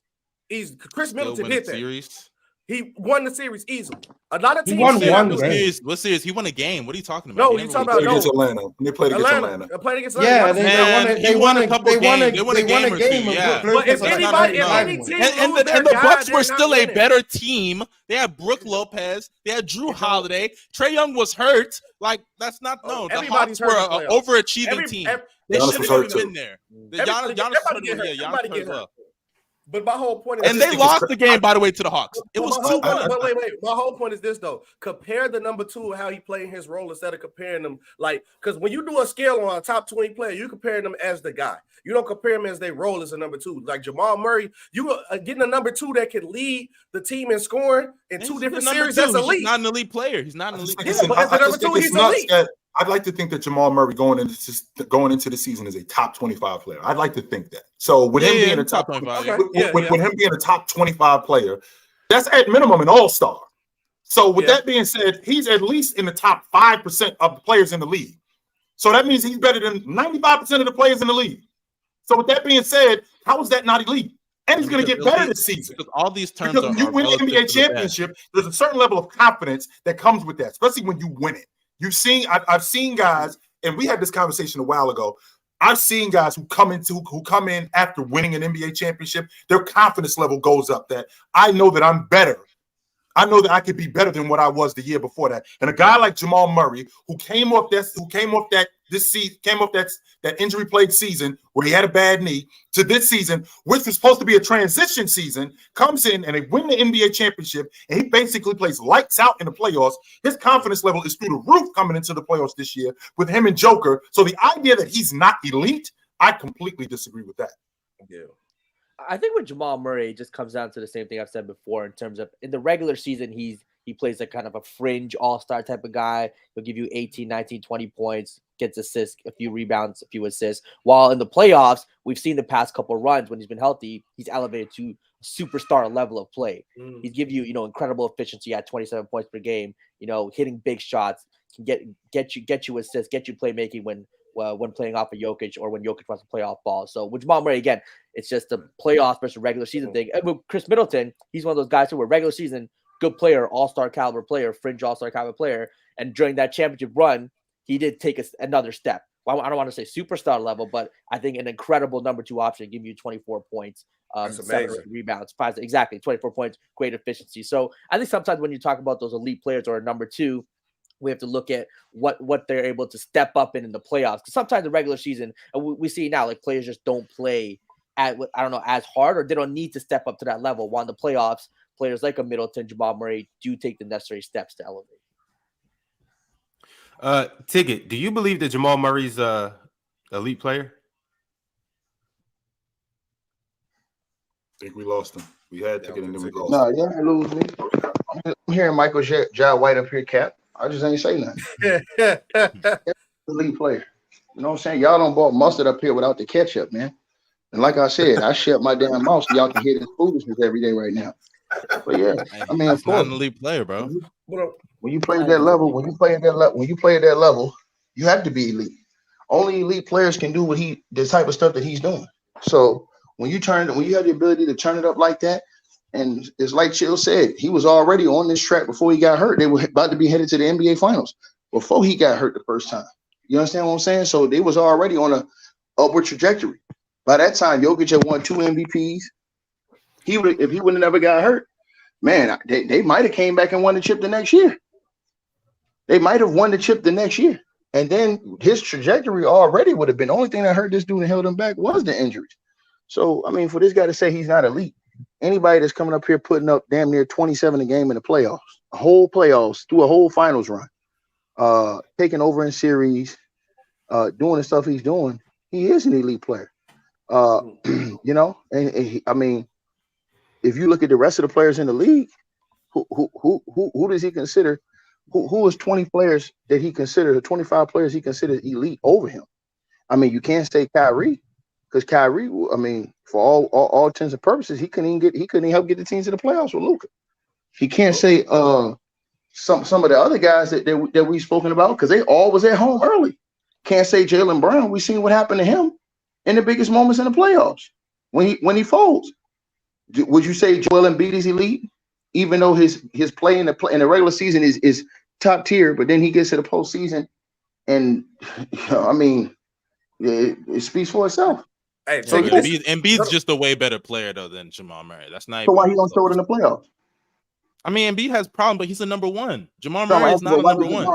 That doesn't negate that he's still elite, though. Even if I'm a number two, that doesn't negate that I'm elite, though. Why doesn't he? No, because there's still 82 games before the playoffs. He's playing with Nikola Jokic. He's playing with the best player in the league offensively and in the league in general. But he's the best offensive player in the league. But it's not just Jamal Murray that rises in the playoffs. Jokic rises in the playoffs as well. Right. Jokic elevates Jamal Murray's game in the playoffs.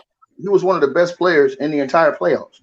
The year before he got hurt, when it was in the bubble, and this year they won a chip. He was one of the best players in the playoffs. So in the entire playoffs. So I mean, for you to say he's not elite, that's just utterly fucking ridiculous, bro. Like, and to add the ticket point, you just brought up that Joker's game increased in the playoffs. There's a reason why Joker's game increased in the playoffs. If Jamal Murray sucked, you think Joker would be that good in the playoffs? I mean, no, actually, I agree. I think he would. No, Jokic increases no matter who's there. He did it without Jamal Murray.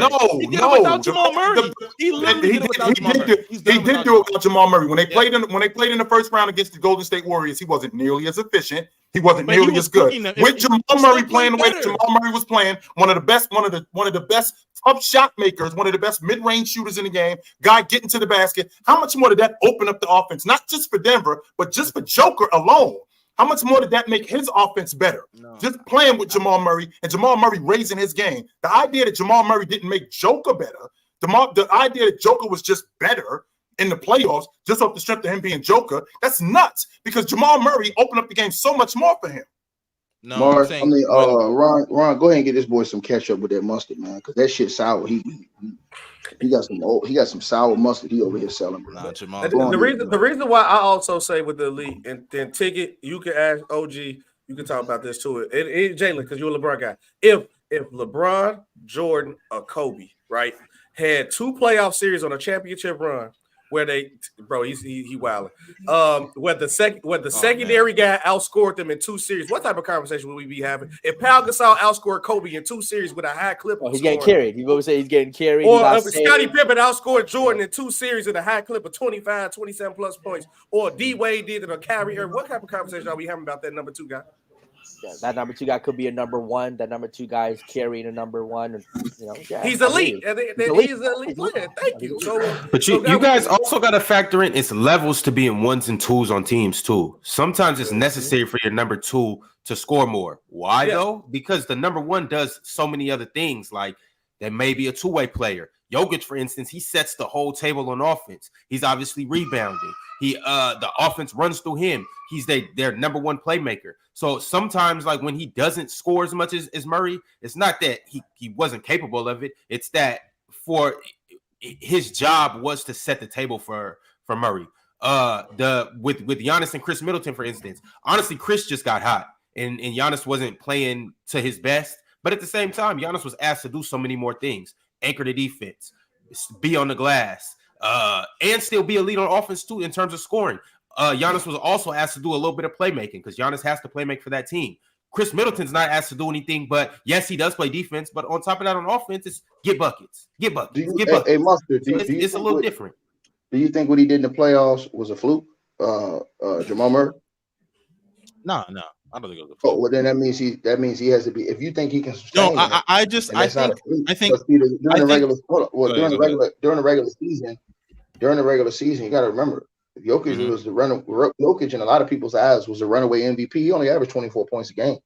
All their average numbers wise goes down because they play more of a team concept. They had 7 guys in double figures. So when you have that many players in double figures, your main 2 guys ain't going to be out here putting up 28, 30 a game. You might catch a couple teams that have 2 guys putting up 29, 27, like the Mavs might do that with Luka and Kyrie. And then you may say Kyrie is elite, which I believe he's elite. But again, when a guy like Jamal Murray, who's still giving you 20, who's still on a team with 7 guys in double figures coming off the ACL, and then step the level up again in the playoffs. And this is the second time he's done it since he's been in the playoffs the last 2 times. And then the effect is undeniable. You go to the Western Conference Finals, and you turn around, you go to the NBA Finals, win the chip. I mean, you have to say that. I mean, I agree with Chill what he's saying. Yeah, you have to say he's elite, bro. You can't say a guy who levels up like that, and then you say you don't think that's a fluke. You can't then turn around and say, well, he's not elite, because only elite players can do that. Only elite players can do the type of things that Jamal Murray was doing throughout an entire playoff run. And so I just think that you disrespecting him to say anything other than him being an elite player in the league. Because as I said, I can't find 25 players in the league that's better than Jamal Murray right now. So I don't know if you can, but I can't. And to take his point, especially when it didn't come out of nowhere. It wasn't like he just did this out the blue. He was already doing this before he got hurt. He was on his way to doing this anyway. No, I think my problem is the regular season has to count for something, and we can clearly see the gap in him compared to a lot of other players. He's not a bad player. I'm not saying Jamal Murray is trash. He's a really good player, you know. But he's not a superstar. He's not a top. Go ahead. What player, like you say, you can see the gap? Like what players you talking about? Like when you say you can see a major gap? I would say. I mean, I think Jamal is. Like, is there a major gap between him and Ja? Is there a major gap? Yes. That's why I totally disagree. I disagree with that because I think that they're asked to do 2 different things in their teams. Oh, wait. Let me finish my sentence. Even if he is, there's a major gap. I got the least talk time in the last 2 days. I shut the hell up so everybody can stop complaining. So I'm just saying to you, like, they're asked to do 2 different things, bro. Like, you can't take away a player being elite because he was asked to do something different on a team. Jamal Murray is not asked to lead that team in scoring. John Morant is asked to lead his team in scoring. Mm-hmm. If you put Murray on that Memphis Grizzlies team and he was asked to lead the team in scoring, his skill set that shows you he could. You don't think Jamal Murray could? This is my question. Oh no, he could. He could. Okay, so hold on. No, that's not. Hold on. But that right there, hold on. That right there would mean you're elite, because if you're a guy who's putting up 25, 26 points a game, 7 assists, 6 rebounds, and you're at the top of the conference winning all the games that they're winning, you would have to be an elite player. Your whole basis would be null and void if you just said you think he could do that. So if you think he can put up those numbers, hold on. You just say you think he can average 25, 26 points a game in the league. It's not about just the but I'm not per game average. That's not what it's about. Hold on. Go ahead. You gotta put it together. I'm saying you're asking him to do that, and you're saying that. So I'm saying, do you think if the Nuggets went to him and said, "Look, Murray, we want you to lead the team in scoring this year," and they still win 57 games, would you still say he's not elite? I don't look at being elite just by your scoring. That's my thing. I don't do that. I don't look at it like that. What are you looking at? I'm looking at his overall impact on the game. How great of a playmaker they won is he? How great of a scorer is he? He's playing. Here's my thing. Ron, I'm done, Ron. I tried, Ron. I tried for 2 days, Ron. Come on, Send this big ass nigga to hell, Ron. Hold up. This nigga is mustard without no fucking ketchup. No, this is unfair. This nigga just said impact, and the man just won the goddamn NBA Finals. You dumb son of a bitch. Send his ass to hell, Ron. Niggas are tired of this shit, bro. Stop bringing these lame ass, dry Jerry curl having ass niggas up here, man. That nigga is trash. That nigga just said he have zero. He don't have the impact. And he just won a chip. And the last time he played, they went to the Western Conference Finals, man. The hell is wrong with you, man? And guess what? He was stepping up his game when Jokic wasn't doing nothing. He the one that was dropping 50 balls against Rudy Gobert and against what you calling them in the playoffs, trying to mention all them boys to get past that series. He the one that was balling against the Lakers when Jokic was struggling against the Dwight Howard and getting in foul trouble. Man, get this dude out of here. They went to the Western Conference Finals, NBA Finals with him. Without him, Jokic was gone in the first round, second round. And you're chatting. Man, you full of shit, man. No, you're chatting. Let me tell you why you're chatting. Let me tell you why you're chatting. This dude is faking in Janis titties, man. Ask the crowd if I'm faking. Ask the crowd if I'm faking. Let me tell you why you're chatting. They know I'm for real with this. You're chatting. Yeah, Let me okay. tell you why. Because you're not acknowledging. And I hate how we do this when we have these conversations. You don't even acknowledge the team that people have. You're not acknowledging he's playing with the best player in the league. He's playing with the best offensive player. So why you losing the first round, second round? Why you losing the first round, second round without him? It's a team game. Thank you. It's a team okay. So when Murray comes back, Western Conference Finals championship. Make it make sense, nigga. No. Make it make sense. Jokic, he can lead the team in scoring. He cannot lead the team in scoring. He's still clearly and by far the best player on the team. Because the impact. Nobody said that. Hold on. Nobody said no. No. But I'm getting to a point, though, Ticket. I'm getting to a point. Jamal Murray can lead the team in scoring, and we're not even going to question who the best player is. We're not questioning who the best player is because we know there's more impact than just scoring the ball. But we're not talking about that. We're talking about his impact. We're talking about Jamal Murray's For example, look at what Jokic did in the NBA Finals, right? Remember Game 1 when they faced the Miami Heat? The Nuggets were dominating them with size, and Jokic was not scoring the ball. Jokic, I don't even remember how many points he had, but there was a point in the game where he had like 12 points, but he was setting up Aaron Gordon consistently over and over. They were attacking the Heat size, attacking them because Jokic is that great of a playmaker. He gives so many good, easy shots for everybody on the court. MPJ, not a shot creator. Aaron Gordon, inconsistent shot creator. Jokic creates shots for him. Jamal Murray, you think he's not elevating Jamal to a certain level? You think Kyrie can't do that? You think that John Morant can't do that? And in the case of Ja, we've seen Ja. He's the number one player on a team that offensively has a lot of problems. And Jaren Jackson is not a great offensive player. I mean, I wouldn't say he's bad, but he has a lot of flaws. He has a lot of holes in his game, especially in a half court. You know what I'm saying? And then on top of that, Desmond Bane, he's a limited offensive player. He's not a great shot creator, great spot up shooter, great shooter in general, but he's not a creator like that. John Morant makes up for that. He's the only one that can do that. All right, so let me ask you a question. Hold on. So let me ask you a question. Hold on. I just listened to you. Let me ask you a question then. Sour mustard. So why in the fuck, if Jokic can do all this shit, turn water into wine, walk on water and all this shit, why he didn't do that shit when Jamal Murray was hurt? You dumb son of a bitch. Why he didn't do that shit? Hold on. Since his impact was so great. Hold on. I didn't cut you off. I didn't cut you off. Hey, respect me, dog. I didn't cut you off. Respect me, my nigga. Go ahead. Respect me, dog. Since he's so great, since he can walk on water and turn water into wine, why the fuck he didn't do that shit when Jamal Murray wasn't there the last 2 years? Why the fuck did he have to wait till Jamal Murray get back just to get to the NBA Finals? Why in the world did Jamal Murray and him go to the Western Conference Finals, and then when Murray got hurt, he's out of the first round, out in the second round? Easy work, a caveman can do it. With all this great, he's making everybody better. Where was that shit at then? Where was it at? You still need people on your team. I want to know. You're acting like I said he can do it by himself. Nobody said he can do it by himself. Wait. You just said before I went the first time, you just said Jokic can make any of the guards better. We can rewind the tape. You said that. Yes, he can. You just said that. So hold on 1 second, sir. Hold on 1 second. All I'm asking you is, why didn't he take them dudes further if it was mostly him? He's facing better teams. Hold on. I'm not finished. Makes sense. Hold on, sir. Hold on 1 second, sir. Hold on 1 second. If Jamal Murray's impact was minimal, like you said, because you just shot down Jamal Murray's impact. So if his impact was minimal, why in the blue hell? Said it's minimal. You just did, because I'm showing you his impact. Because you just questioned me about his impact. Ask Mars if I'm lying. Why did he go to the Western Conference Finals, NBA Finals with Jamal Murray if Jamal Murray's impact ain't so great? I never said he has no impact. That's not what I said. You just said said Jamal Murray. Jamal Murray doesn't have the impact that other stars have, that other players are doing in he just harder helped take the team situations. to the He finals does and win not a have the chip. impact. He's not the best player. He's Nobody not the said best he player is. on the Hold on. team. Nobody. Hold on. But that Nobody matters. said he. When Hold you're on. Was comparing him to Hold on. other Was Kyrie players, Irving? Hold when you're on. Was comparing him to Kyrie other Irving the players best that player? matter. Hold on. Was That Kyrie matters. Irving the best player when he played with LeBron and they won a chip? No, nigga. Was Scottie Pippen the best player? Hold on. Was Scottie Pippen the best player when he played with Mike? Players than Jamal Murray. No, you dumb son of a bitch. Hold on. I'm not finished cooking your ass yet. Was goddamn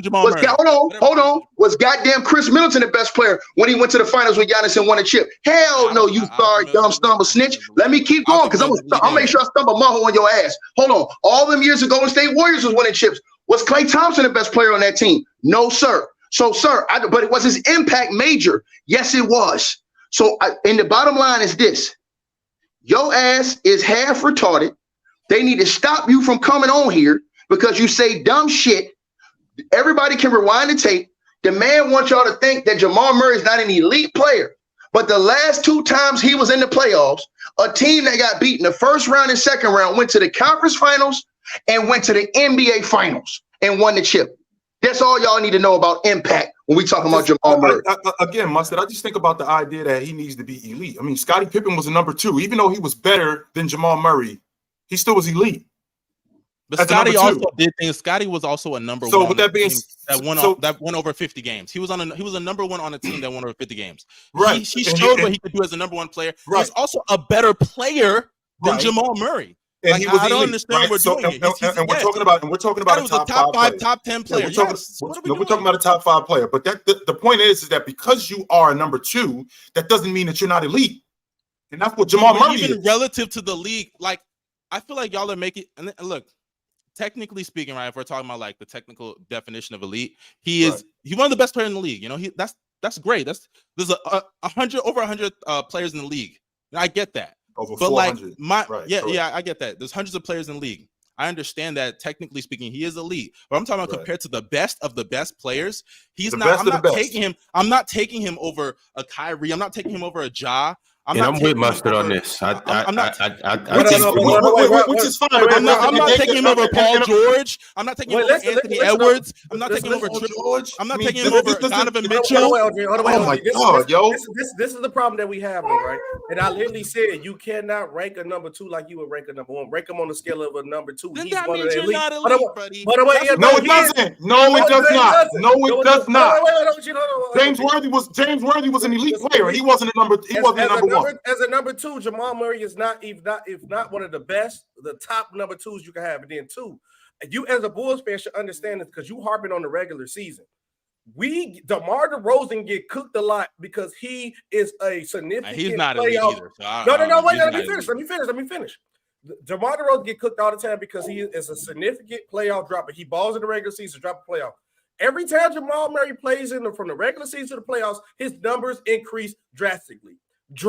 Like if you compare his, because you going out the regular season, he look at his regular season numbers and compares his playoff numbers. He turned to a whole different caliber of player when the playoffs start.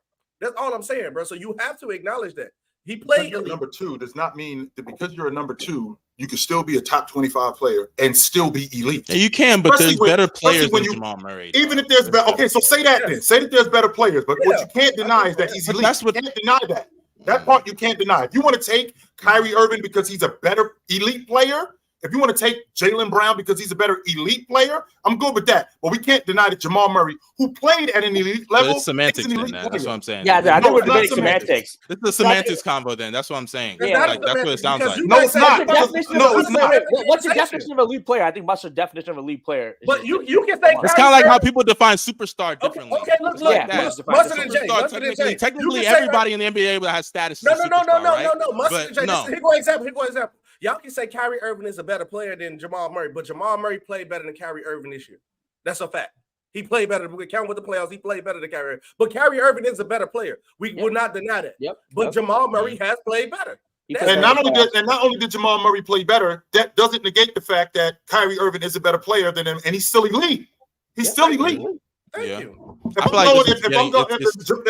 Jalen, you brought up the baseball reference. You brought up the football reference. Yo, I'm not Pat Mahomes good.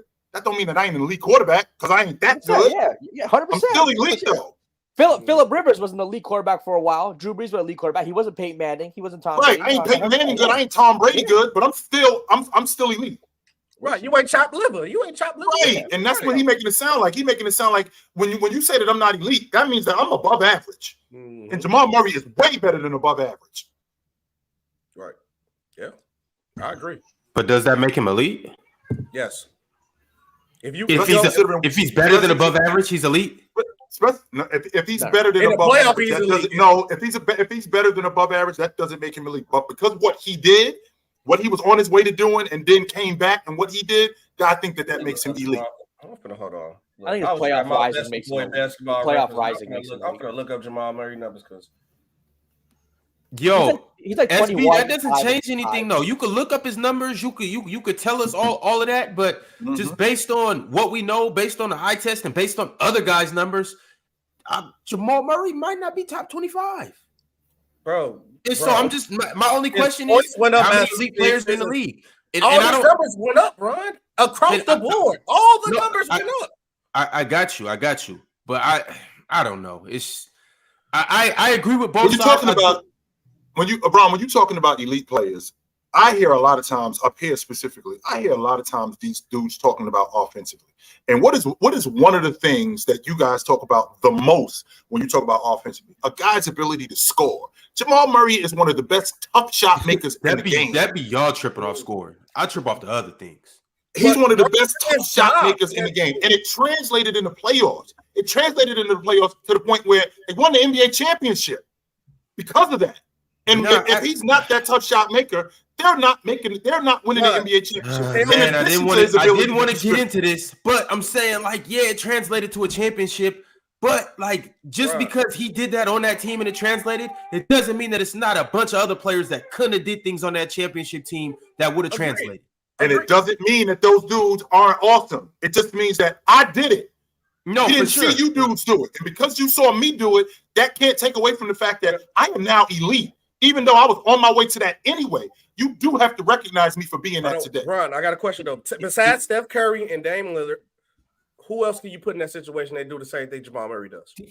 Kyrie. Are we being serious? I'm just asking. I can easily name 12 guards that on that team.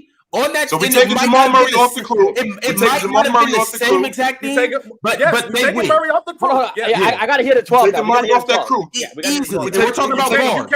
I'm not even going to name forwards like Jimmy Butler, Paul George, guys like that. He just said Steph. He just said Dame. Keep going. He just said Steph and he said Dame. Who else? Steph, Give me a guard. Give me a guard. Luka. Okay. Devin Booker. Okay. De'Aaron Fox. Yep. John Morant. Mm-hmm. I don't know if John Morant could. No. I really don't know if John Morant. No. Listen, let know. Just go crazy. Just put him on that team next to Jokic, and you just go crazy. You said Trae Young. You said Trae. That's 7. That's 7. Okay. SGA. Okay. Kyrie. Now where we at? Kyrie? You just say Kyrie. We at 8. Kyrie. Is Kyrie on there? Okay. Irv makes 9. Can I get Jalen Brunson? You want to get Jalen Brunson? Can I get Jalen Brunson? That's up to you.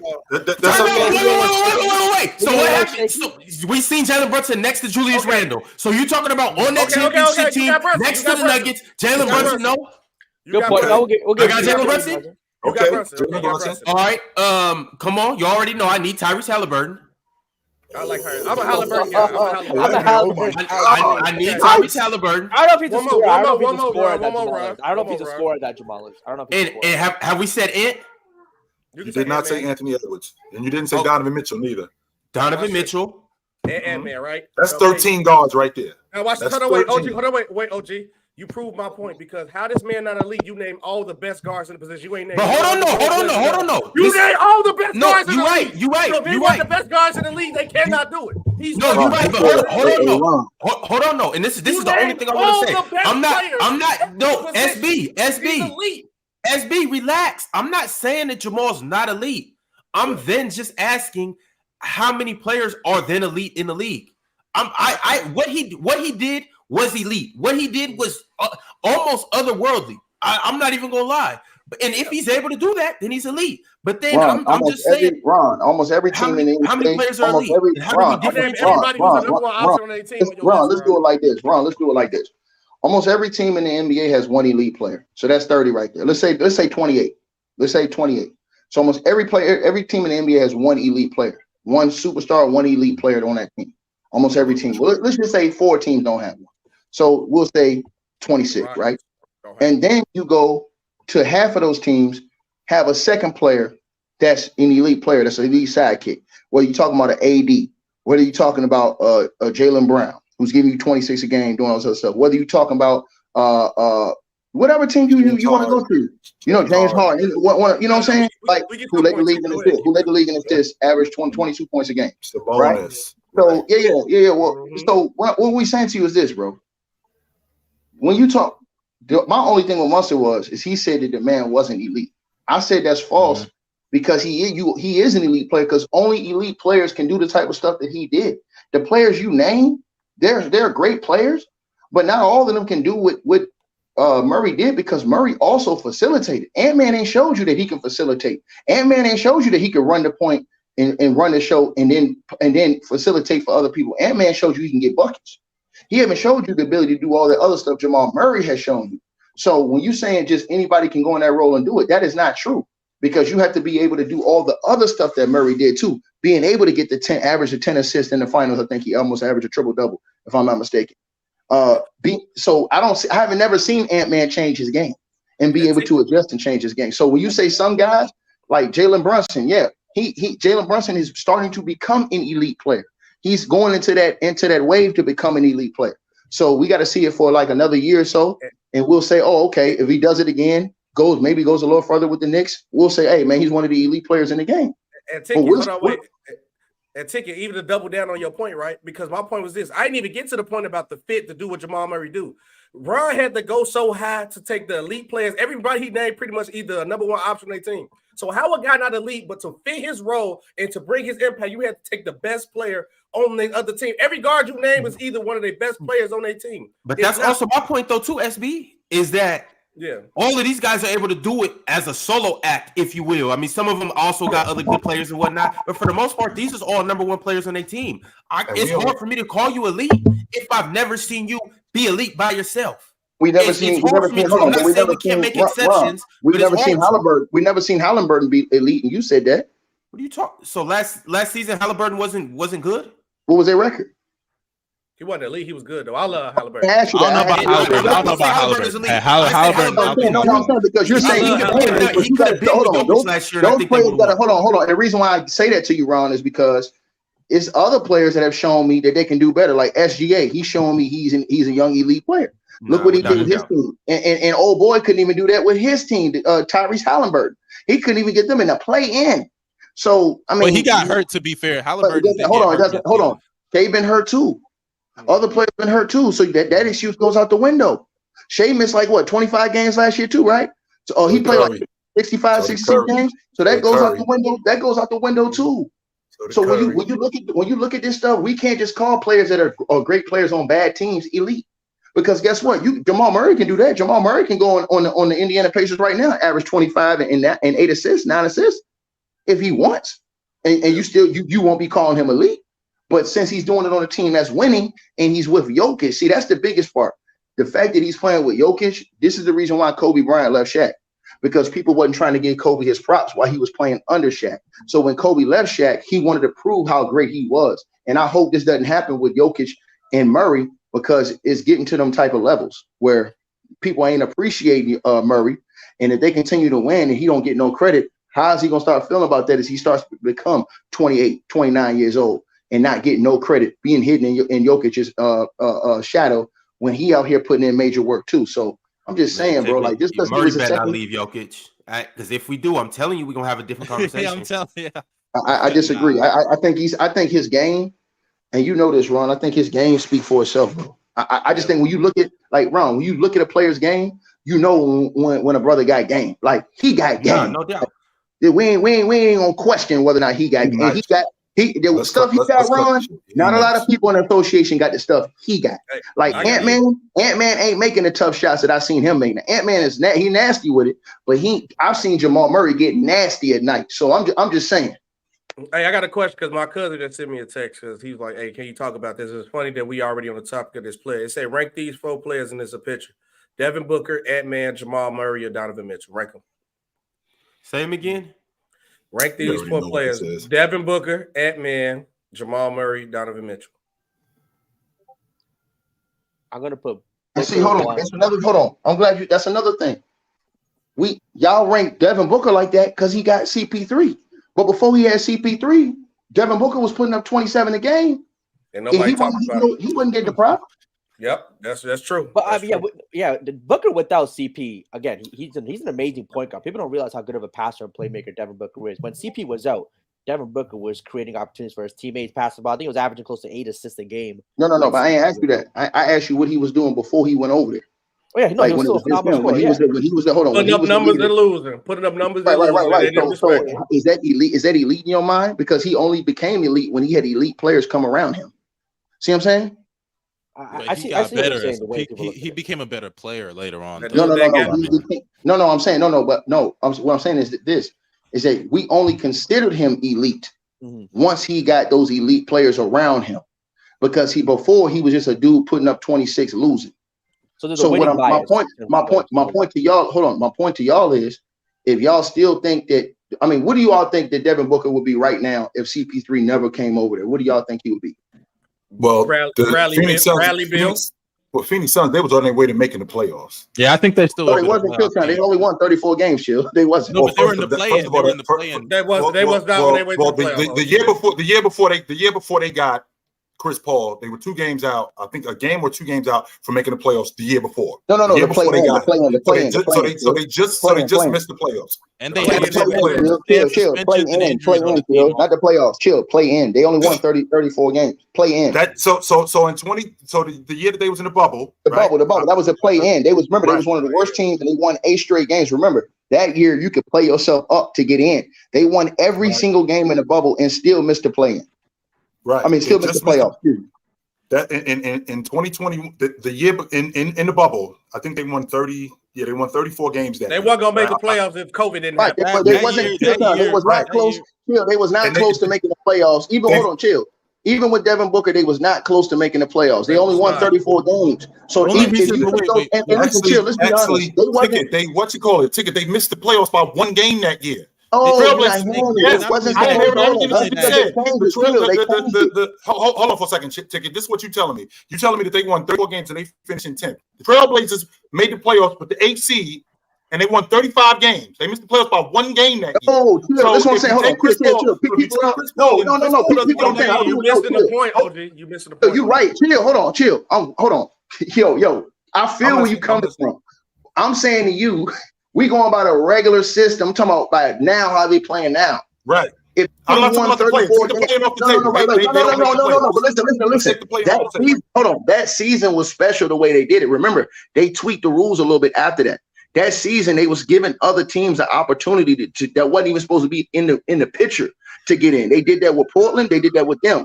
Portland somehow ended up getting in, and they didn't. But they should have never even been in the playoff picture. They was only at like 27 wins, Chill, before they went into the bubble.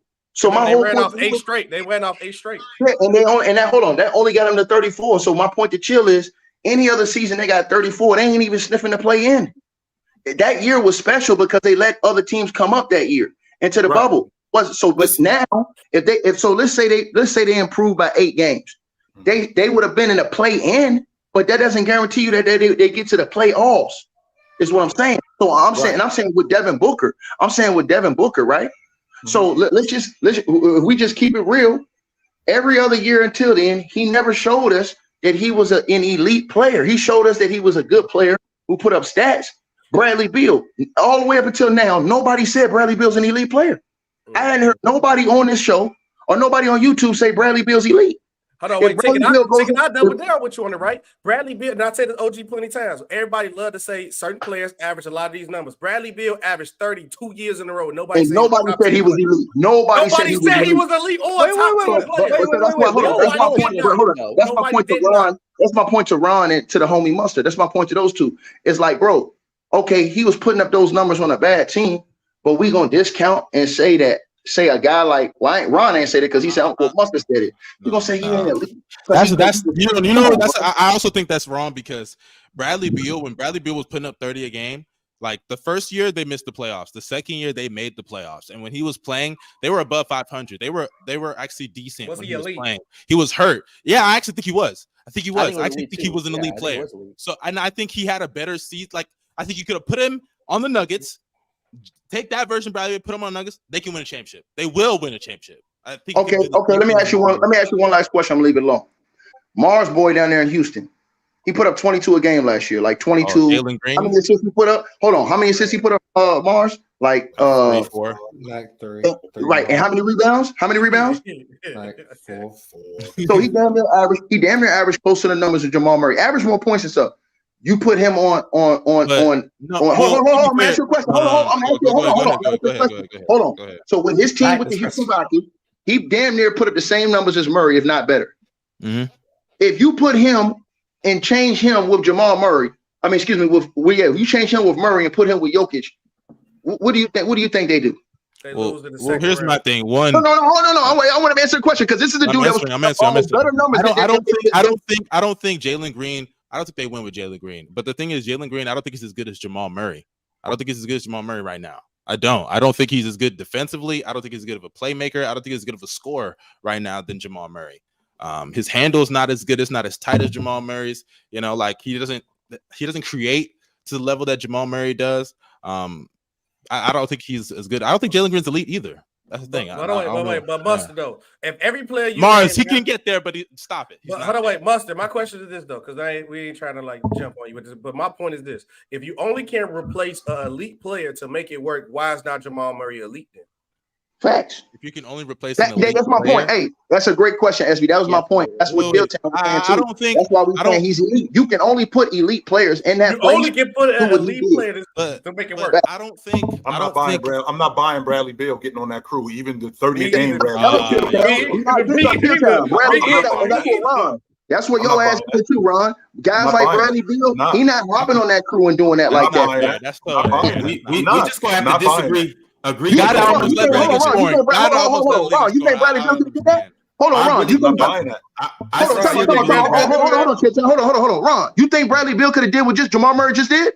I believe you're just looking at it from a bucket standpoint. I ain't say another goddamn word the rest of the show. Go ahead, man. I believe Bradley Beal's like that, yes. And I believe that team was good enough for Bradley Beal to come and average 25. And it would have been some games where Bradley Beal would have had 30. It would have been some games where Bradley Beal would have scored higher than 30. He'd been better in the regular season too. He'd be better than the regular season. Yeah, I'm saying Bradley Beal brings some other 8 assists, bro. Y'all are really discrediting what Jokic does to help elevate another second option. Bro, y'all discrediting Murray like Jokic just did everything. Like I'm not discrediting him. I'm just saying there's other. Yes, you are. You said he's not elite. What he can do. He's a starting point guard on the championship team, and he was huge for what they were doing. And he the reason why they won 2 series. Jamal Murray was an elite in 2 series, and Jokic took the back seat. Like, why are you denying that, bro? Y'all just giving look. This is where Jokic get overglazed from the point. Said back seat. He was still the best player on the. That's fine, but the point is that he played better, far better. No, he did not play far better. Yes, he did. He did. Oh my God, bro. Jokic played far better than Jamal Murray. He was better. Y'all be sleeping on Bradley Beal too. No way I'm arguing. I can't wait for y'all to see what Bradley There's no do way this I'll year. argue that, Mustard. There's no way I'll even argue. Far better like Jamal Murray. I won't even argue that. But chill, he said far better like Jamal Murray wasn't impactful at all. Like no, that's what? No, that's not what he said. That's not what I said. No, you said far better. Two things can be true. One player could be far better. Another player could still be great. Jamal Murray was great. He was a great playoff run.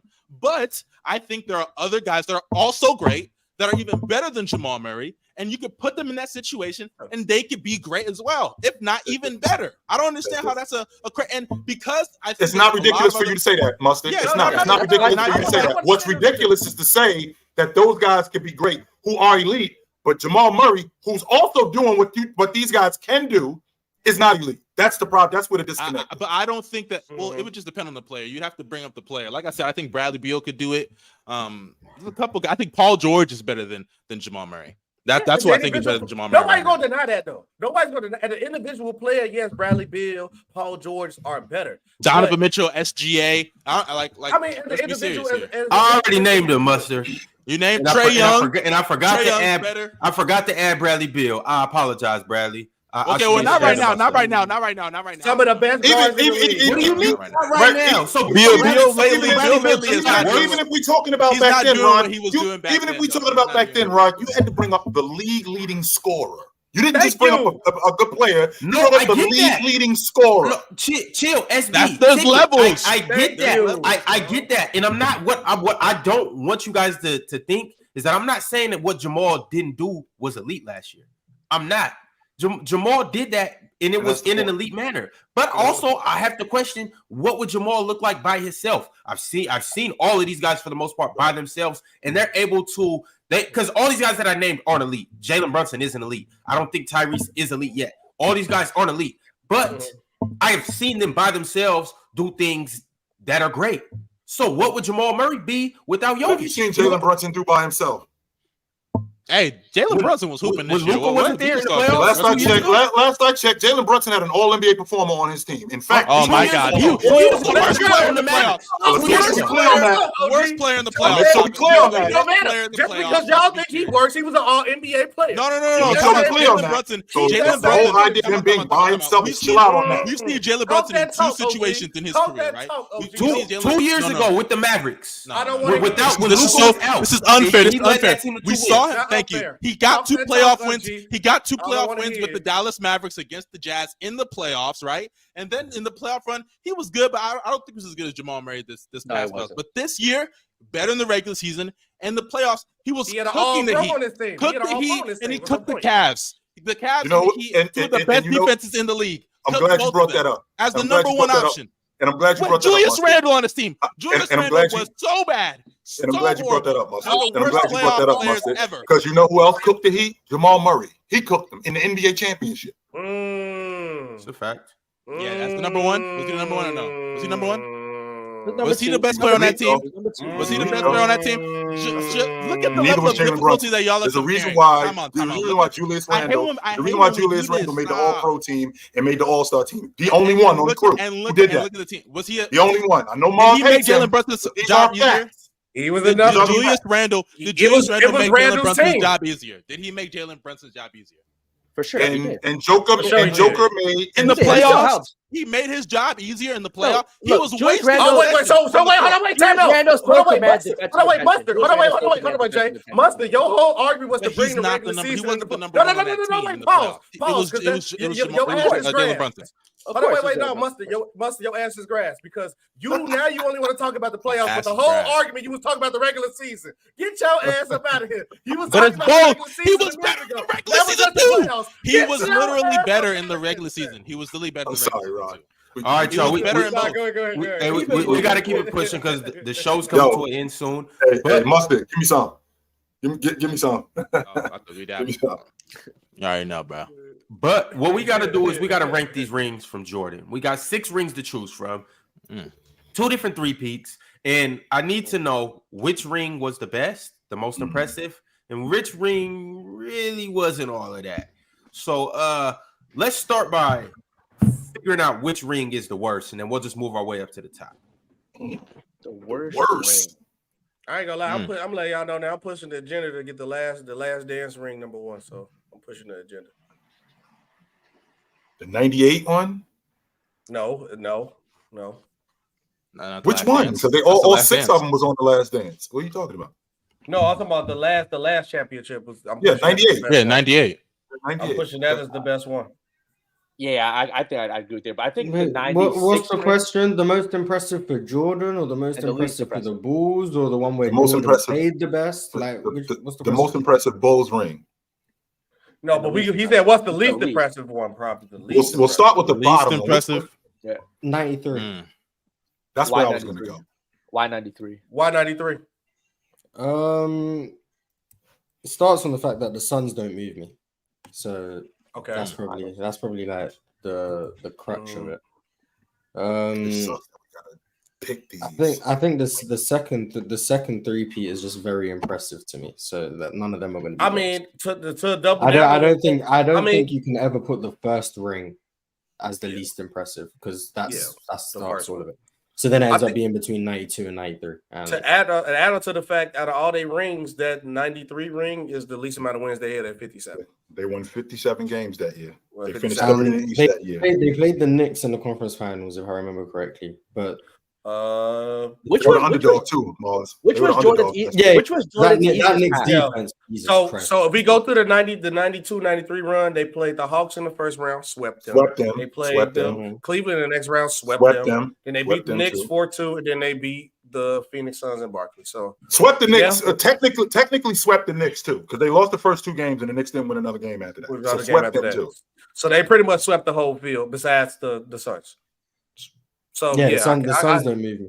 But 93 is going last for me. And I'm. It doesn't mean it's trash. I mean, they should have swept. They should have swept Phoenix too. They're the only team in NBA history to go on the road and win the first two games. No team has ever done that before they did it. Yeah, but then Jordan had one of the. I think it might have been game 3 or game 4 where he wanted to just chuck up some shots. Shot like 40 times and lost. I remember. In game 4, yeah, 55 that game. Mm-hmm. So in 93, his opponent won that game. Conference. In 93, there's a game he took like 40 shots and they lost. But y'all think 93 is worse than 91? I'll say, wait, 93 they played the Cap. 91 is worse. The first ring can never be the worst one to me. The first ring is what gets it started. Yeah, they didn't really face. Any, it's 91 not saying they're bad teams, 91 is worse. Yeah, that's the worst comp. Yeah, 91 is worse. No, I'm fine. The only reason 91 or 93. Well, James Worthy was hurt in the finals. Okay, injury there. And Byron Scott was later on in the series. Kareem's been gone for 2 years though. So. Yeah, okay, right. Jamal was already gone, but I'm not about to hold it against him that Kareem's been retired. Let's kill the logic that the competition that they had to deal with was less than, because they did have the capacity. 2-time defending NBA champions who had knocked them out the playoffs the previous 3 years. So let's kill that logic about the competition wasn't good. Talking about the Pistons? No, we never said it's not good. But hold on, wait. Pistons were over with though. Pistons no, they were good. There's a reason why the Pistons were over with. They won the chip, and then the next year they just old. No, they were good. The Pistons were good. The Pistons were good. But forget just the Pistons. Forget just the Pistons. He spent the first. By the way, the mental fortitude to get over a team that been kicking your behind for multiple years, and you finally get over that hump. That means a lot to get to your first chip. I'm not denying that. So you gotta have the impact on that, though. In the first 2 rounds, though, there were nobodies. Like the Sixers were not better than them. The Knicks were Diamond 500. I don't care about that. The Barkley Sixers, right? Yeah, Barkley. Yeah. Yeah. And then after that, they faced was it the Pistons? That's fine. The Pistons are a good team. I agree with that. But they're a great team. Yeah, I agree. But then after that in the finals, the Lakers, they were great as well. But I still feel like the first 2, it's almost like it's net neutral at that point. Like it evens out. Like 60 games that year. And then 60 games. But with that same logic, though, the Lakers in 91, no. Well, almost close to 60 games. Yeah, but James Worthy was hurt. 58 and Byron Scott too. Don't leave that up. And Byron Scott. The reason I'm not putting 91 last. I'm impressed by the ring, but for me, when you start a dynasty, the first ring can't be the worst. Yeah, that's what got the ball rolling. Like you have to getting over the hump is like usually the most difficult thing to do. They got over that hump and then they kept the ball rolling. That can't. I think we can especially against the Pistons as well. Like that. I think we can agree. 93 can be last, and we can do the first ring right above. Yeah. They had the worst record of all six of their rings. That year, they had the lowest seed and they had the worst record. So 93 is last. For me, if I had to put an order, it would be 93, 91, 97, 92, 98, 96. That's the order for me. So I got it up here right here. Am I putting 93 at 6? Is everybody agree? I'm cool with 96. I'm cool with 93 at 6. I mean, I still want the first, but you're cooked. Okay. I'm not voting. Finally, the special dividend in Chicago. and how they talked about when they finally got over, like, because my granny is Jordan head. My granddad is LeBron. Oh, she wanted the glazes. Hey, watch your mouth. Watch your mouth. My fault. I'm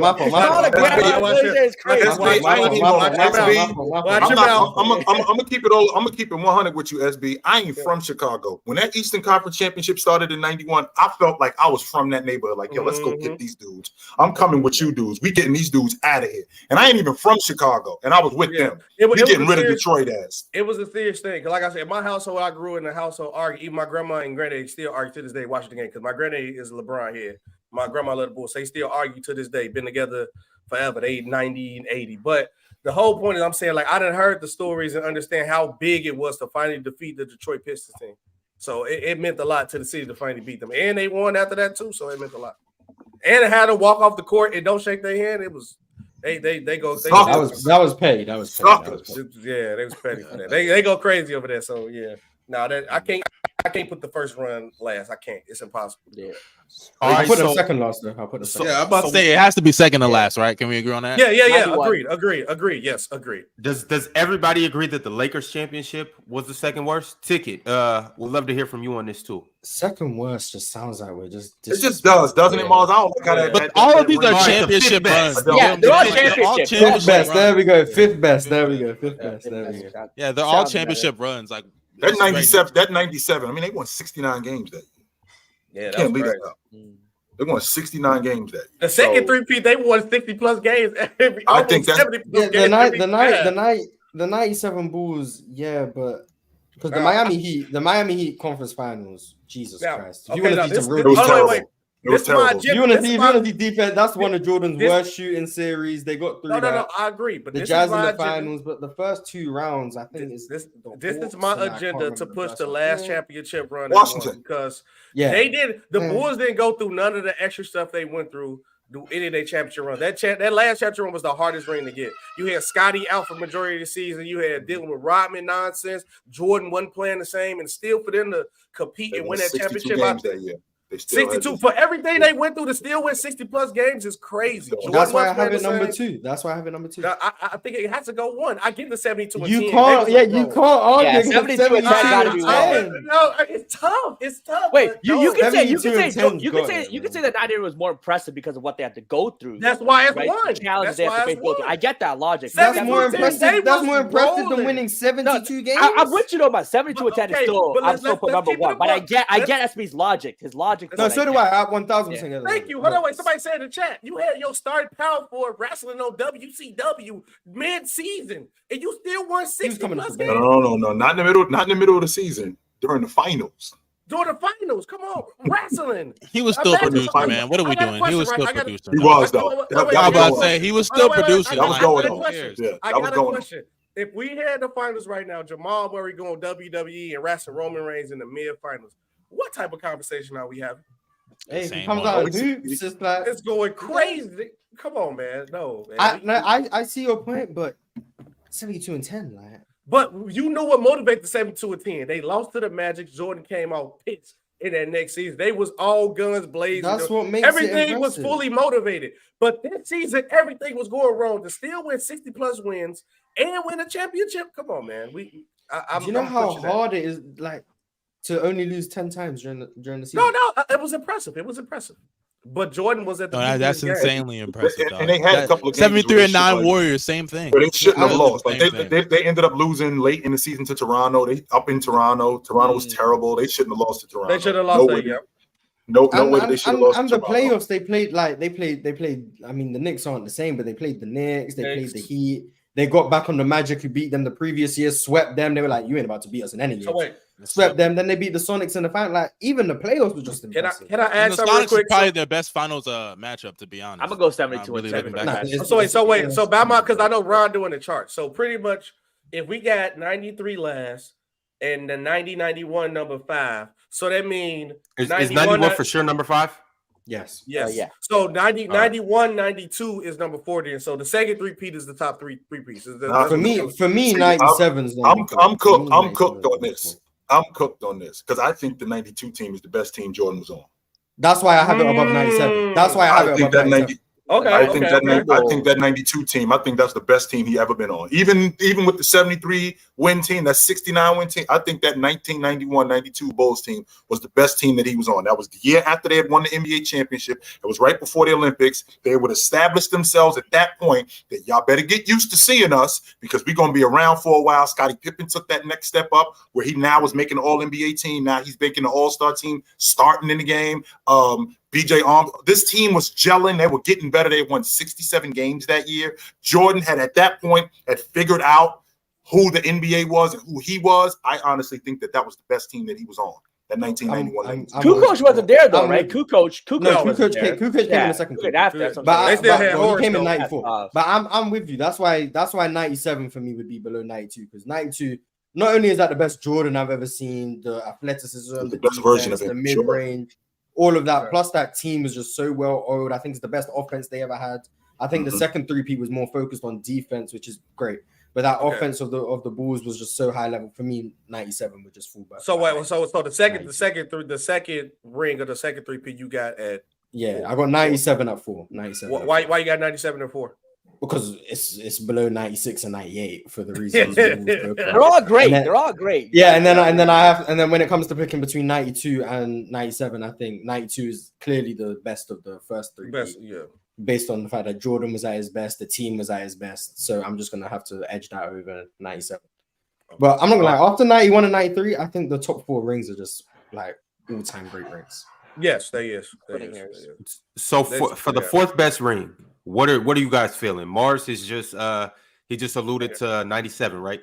Mm-hmm. All right. I ain't gonna lie, chill and Mars made a good case. They kind of split me up. That's crazy. Changed my mind. I almost said something wild. So yeah, I'm gonna go. Do that. Yeah, we ain't trying to do that. We ain't trying to do that either. But yeah, I'm gonna go with 97 too. 97 it is. Therefore, yeah. Chill, you agree with 97 as well? Yes, I'm good with 97. All right, we got to find number 3. Which one is this? 92. For me. Okay. Yeah, because I got to push my agenda. So, yeah, but I got to put 92 because y'all finna argue the method of 72 and 10. Yeah. So, yeah. Let me see the list, Ron.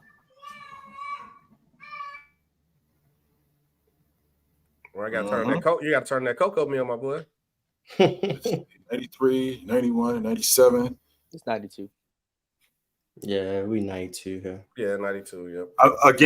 I'm gonna get overruled here because I think the 92 team. I think that was the best, but it's so you'd have 92 at number 1.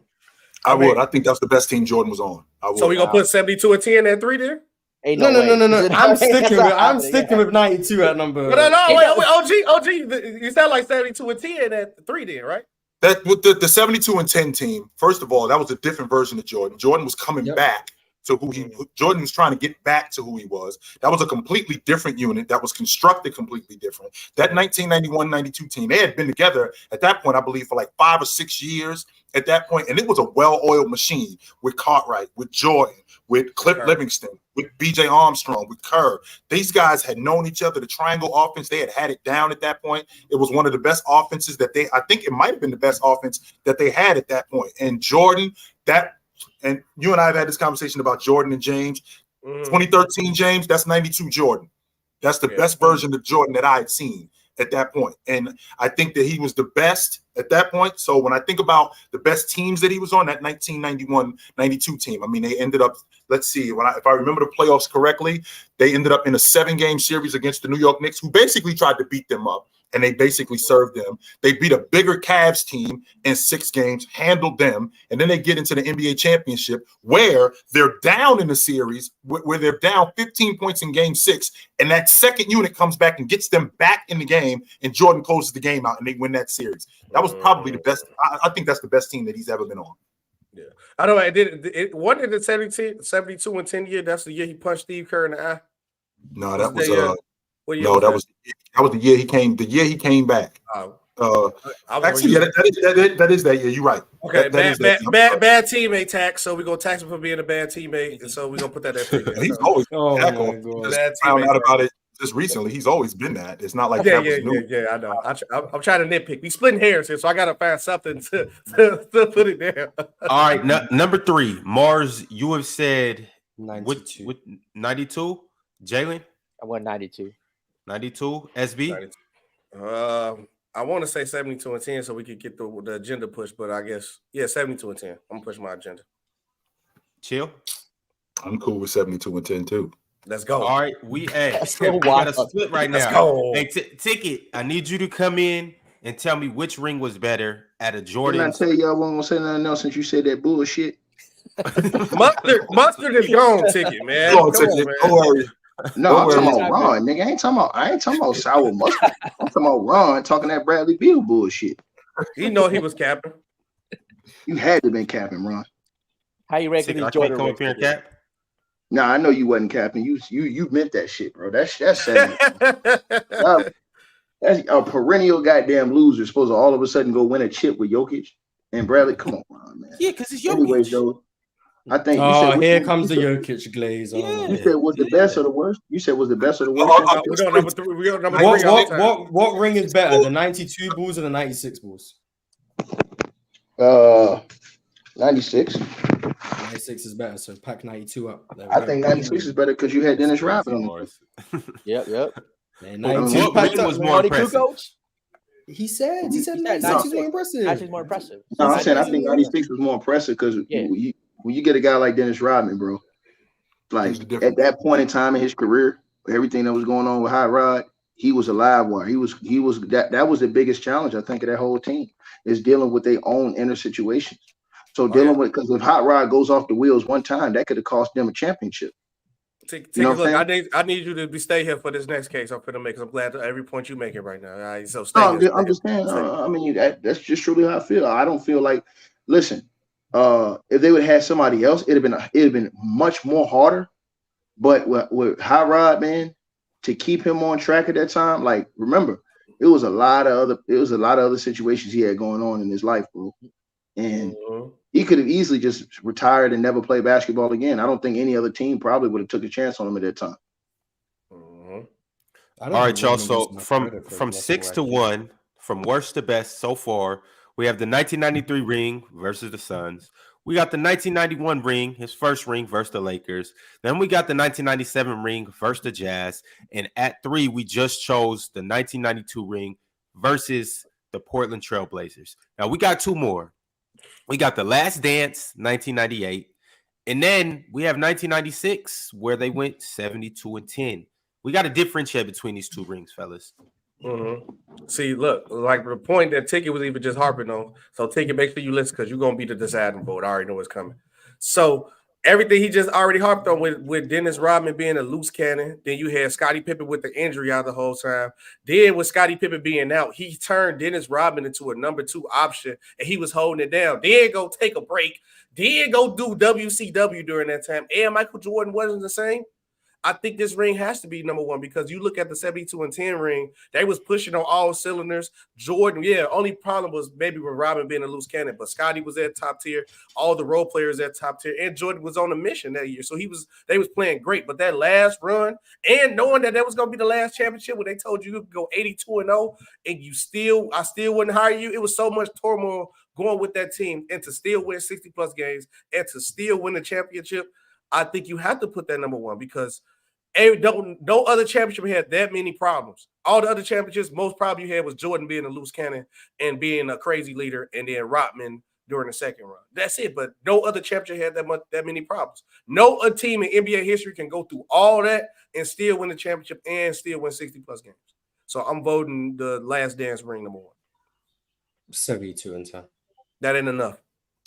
To me, I mean, it's a 72 win. That's so impressive, winning 72 games. Again, you had Kukoc there, finding his stride. Steve Kerr was still there. Dennis Rodman. I mean, it was just a great team all around. I know, sure, Michael Jordan probably wasn't, at his peak, but he was still Michael Jordan. Scottie Pippen was still relatively close to his peak. I'm going to tell you why. Look. If y'all only 2001 Lakers, Kobe and Shaq didn't like. Oh shit up, dude. But oh no, wait. Dub just snatched the mic from y'all like how Kanye did Taylor Swift. But all I'm saying is this though, right? If 72 wins Mars. is that impressive, that's the only thing y'all harp, but that's not enough because we just talked about one of the second highest championship win rate. Y'all got it at the bottom of the list at 69 wins. That's only 3 more wins. So is the record that much impressive? If that was the case, y'all should have put the 69 win higher. No, because 69 isn't 72. That's not enough, Mars. I'm not folding. I'm not trying to change your mind because if 98 goes first, I have no problem. Zero. Okay, cool. So they're 1 and 2 to me. I don't care. Say 98. No, who had the tougher road? What was the tougher road based on the teams they played in those 2 seasons? 96 was tougher to me. 96 in terms of competition and with playoffs. Yeah, so 96 was tougher too. Because 98 they played the Pacers in the conference finals. I think 7 games. Okay. I think they might have. I don't want to be wrong. They might have played Charlotte. I'm gonna look it up right now. I got you. Charlotte in the semifinals. Okay, yeah. Charlotte in the semifinals. 72 and 10. And I think they played the Nets. They played the Nets. Yeah, they beat the Nets in the first round. They beat the Nets in the first round. Nets, Charlotte, and Indiana was the road to the finals. That's a weak road. That's a weak road. Indiana was competition. Indiana was tough. Yeah, the first 2 rounds. Yeah, I was gonna say. Shaky, I got a question. Especially compared to 96 for me. The guy that you don't like talking about, Mars, was 98 one that his MVP season, right? Or no? Yeah, he was MVP in 98. Oh, and he beat the MVP? Oh, yeah, man's clears. Last dance clears. He shouldn't have been the MVP, but he was the MVP. I mean, but we ain't got to talk about what he shouldn't have been. There's a lot of things he shouldn't be doing. Yeah, he beat the MVP, but he shouldn't have been. Yo, chill. In 98? Yeah, he's not the MVP. Well, who's the MVP in 98? We already had this conversation. In 97, Jordan should have won the league MVP, and in 98, Malone should have won it. It should have been flipped around. Oh, so Malone wasn't the MVP in 97. 98. Jordan should have won it. Jordan should have won it that year. Jordan should have won it. Oh, so he didn't beat the MVP. And Malone should have won it in 98. Yo, fellas, we got to get down to the bottom of this, though. Anyway, I'm sorry. Which one are we taking? 98 or 96? Last dance. So SB got 98. Mars got 96. I got 96. They didn't make a got 96. Chill. I'm picking anything. I gotta stay consistent, and I mean, I know 97 is already off the board, so it's got to be 96. All right. Oh, SB, you're cooked, buddy. Which one do you prefer? Say it again. 96 Bulls in their the ring that they won that year, or the 98 Bulls in the ring that they won that year? The 98 Bulls, man. Let's go. We need a poll in the chat. Mike scored half the points in the closeout. The polls, the walk off. I mean, it's nothing more beautiful, bro. The steal, the walk down, the crossover, the pose, the walk off. This shit was perfect, man. I think Mike had the least amount of help. Shout out Ticket, man. Sure, but Dub, you on mute while you talking your nonsense. Yeah, but 72. Ticket, you are fucking disgusting, Ticket. You are disgusting. This is how we started. You are disgusting. We just had company, right? We just had company that we had to deal with, and now we got more company that's coming in here screaming. This is the kind of nonsense we got to put up with on the Chill. This is disgusting. What? This is disgusting. You ain't no. Shout out PJ Washington. Wait, Ticket, change your picture to the first picture. The first picture was worse. You ain't see the first picture. You ain't see the first picture. The first picture was worse. Oh my God, that's the first one, dog. That's the first one. Ticket spitting facts though. Look, hey, what Dub go? Dub, look at this picture. Wait, so I still think we won though, right? 72. Oh yeah, it was 3-2. Yeah, Dub, look you. No way. You're disgusting. Yeah, Ticket's disgusting, bro. Hey, yo. All right, y'all. So here's the list right here. The most impressive rings by Michael Jordan. At 6, we have the Suns. At 5, we have in 1993. At 5, we have the Lakers in 1991. At 4, we have the Jazz in 1997. At 3, we have the Blazers in 1992. At 2, see, That's why the list is You don't flawed. even want to say it. You don't even want to say The it. list is flawed. The list is At flawed. 2, we have the 1998 ring against the Jazz, and at 1, we have the 1996 72-10 season. You know what's crazy now that I'm looking at this list? The Bulls beat the entire Pacific Division. Yeah. That's Look tough. at all that weak competition in the finals. That's crazy. Look at all that weak That's competition in crazy. the finals. Hey, look, just because your boy was getting his hand pushed in, now the competition is so dominant. Hey, No, man, your boy didn't show up. I don't see no Kevin Durant Warriors on there, team that can beat up. I don't look, see no all Tim I'm gonna say Duncan. is you can push all the agendas you want on Open Yeah, Gym. We ain't exactly. got time for that. Jay. We gotta go. Hey, Mars, I gotta bounce, brother. I'll see you dudes tomorrow. Yes, Hey, sir. Mars, Yes, what sir. y'all doing on Open Gym? Let me see. Let me Yes, look. sir. Dub, what we doing on Super Open Gym? chats? Oh, we just skipping super. Doing on Open I Gym. guess y'all have to What tune y'all- in to find out, bro. Like the video, subscribe. Tune in to find out. I Oh, just apologize send me for the running link on and reading just you guys. send me the link now so I can just already be there.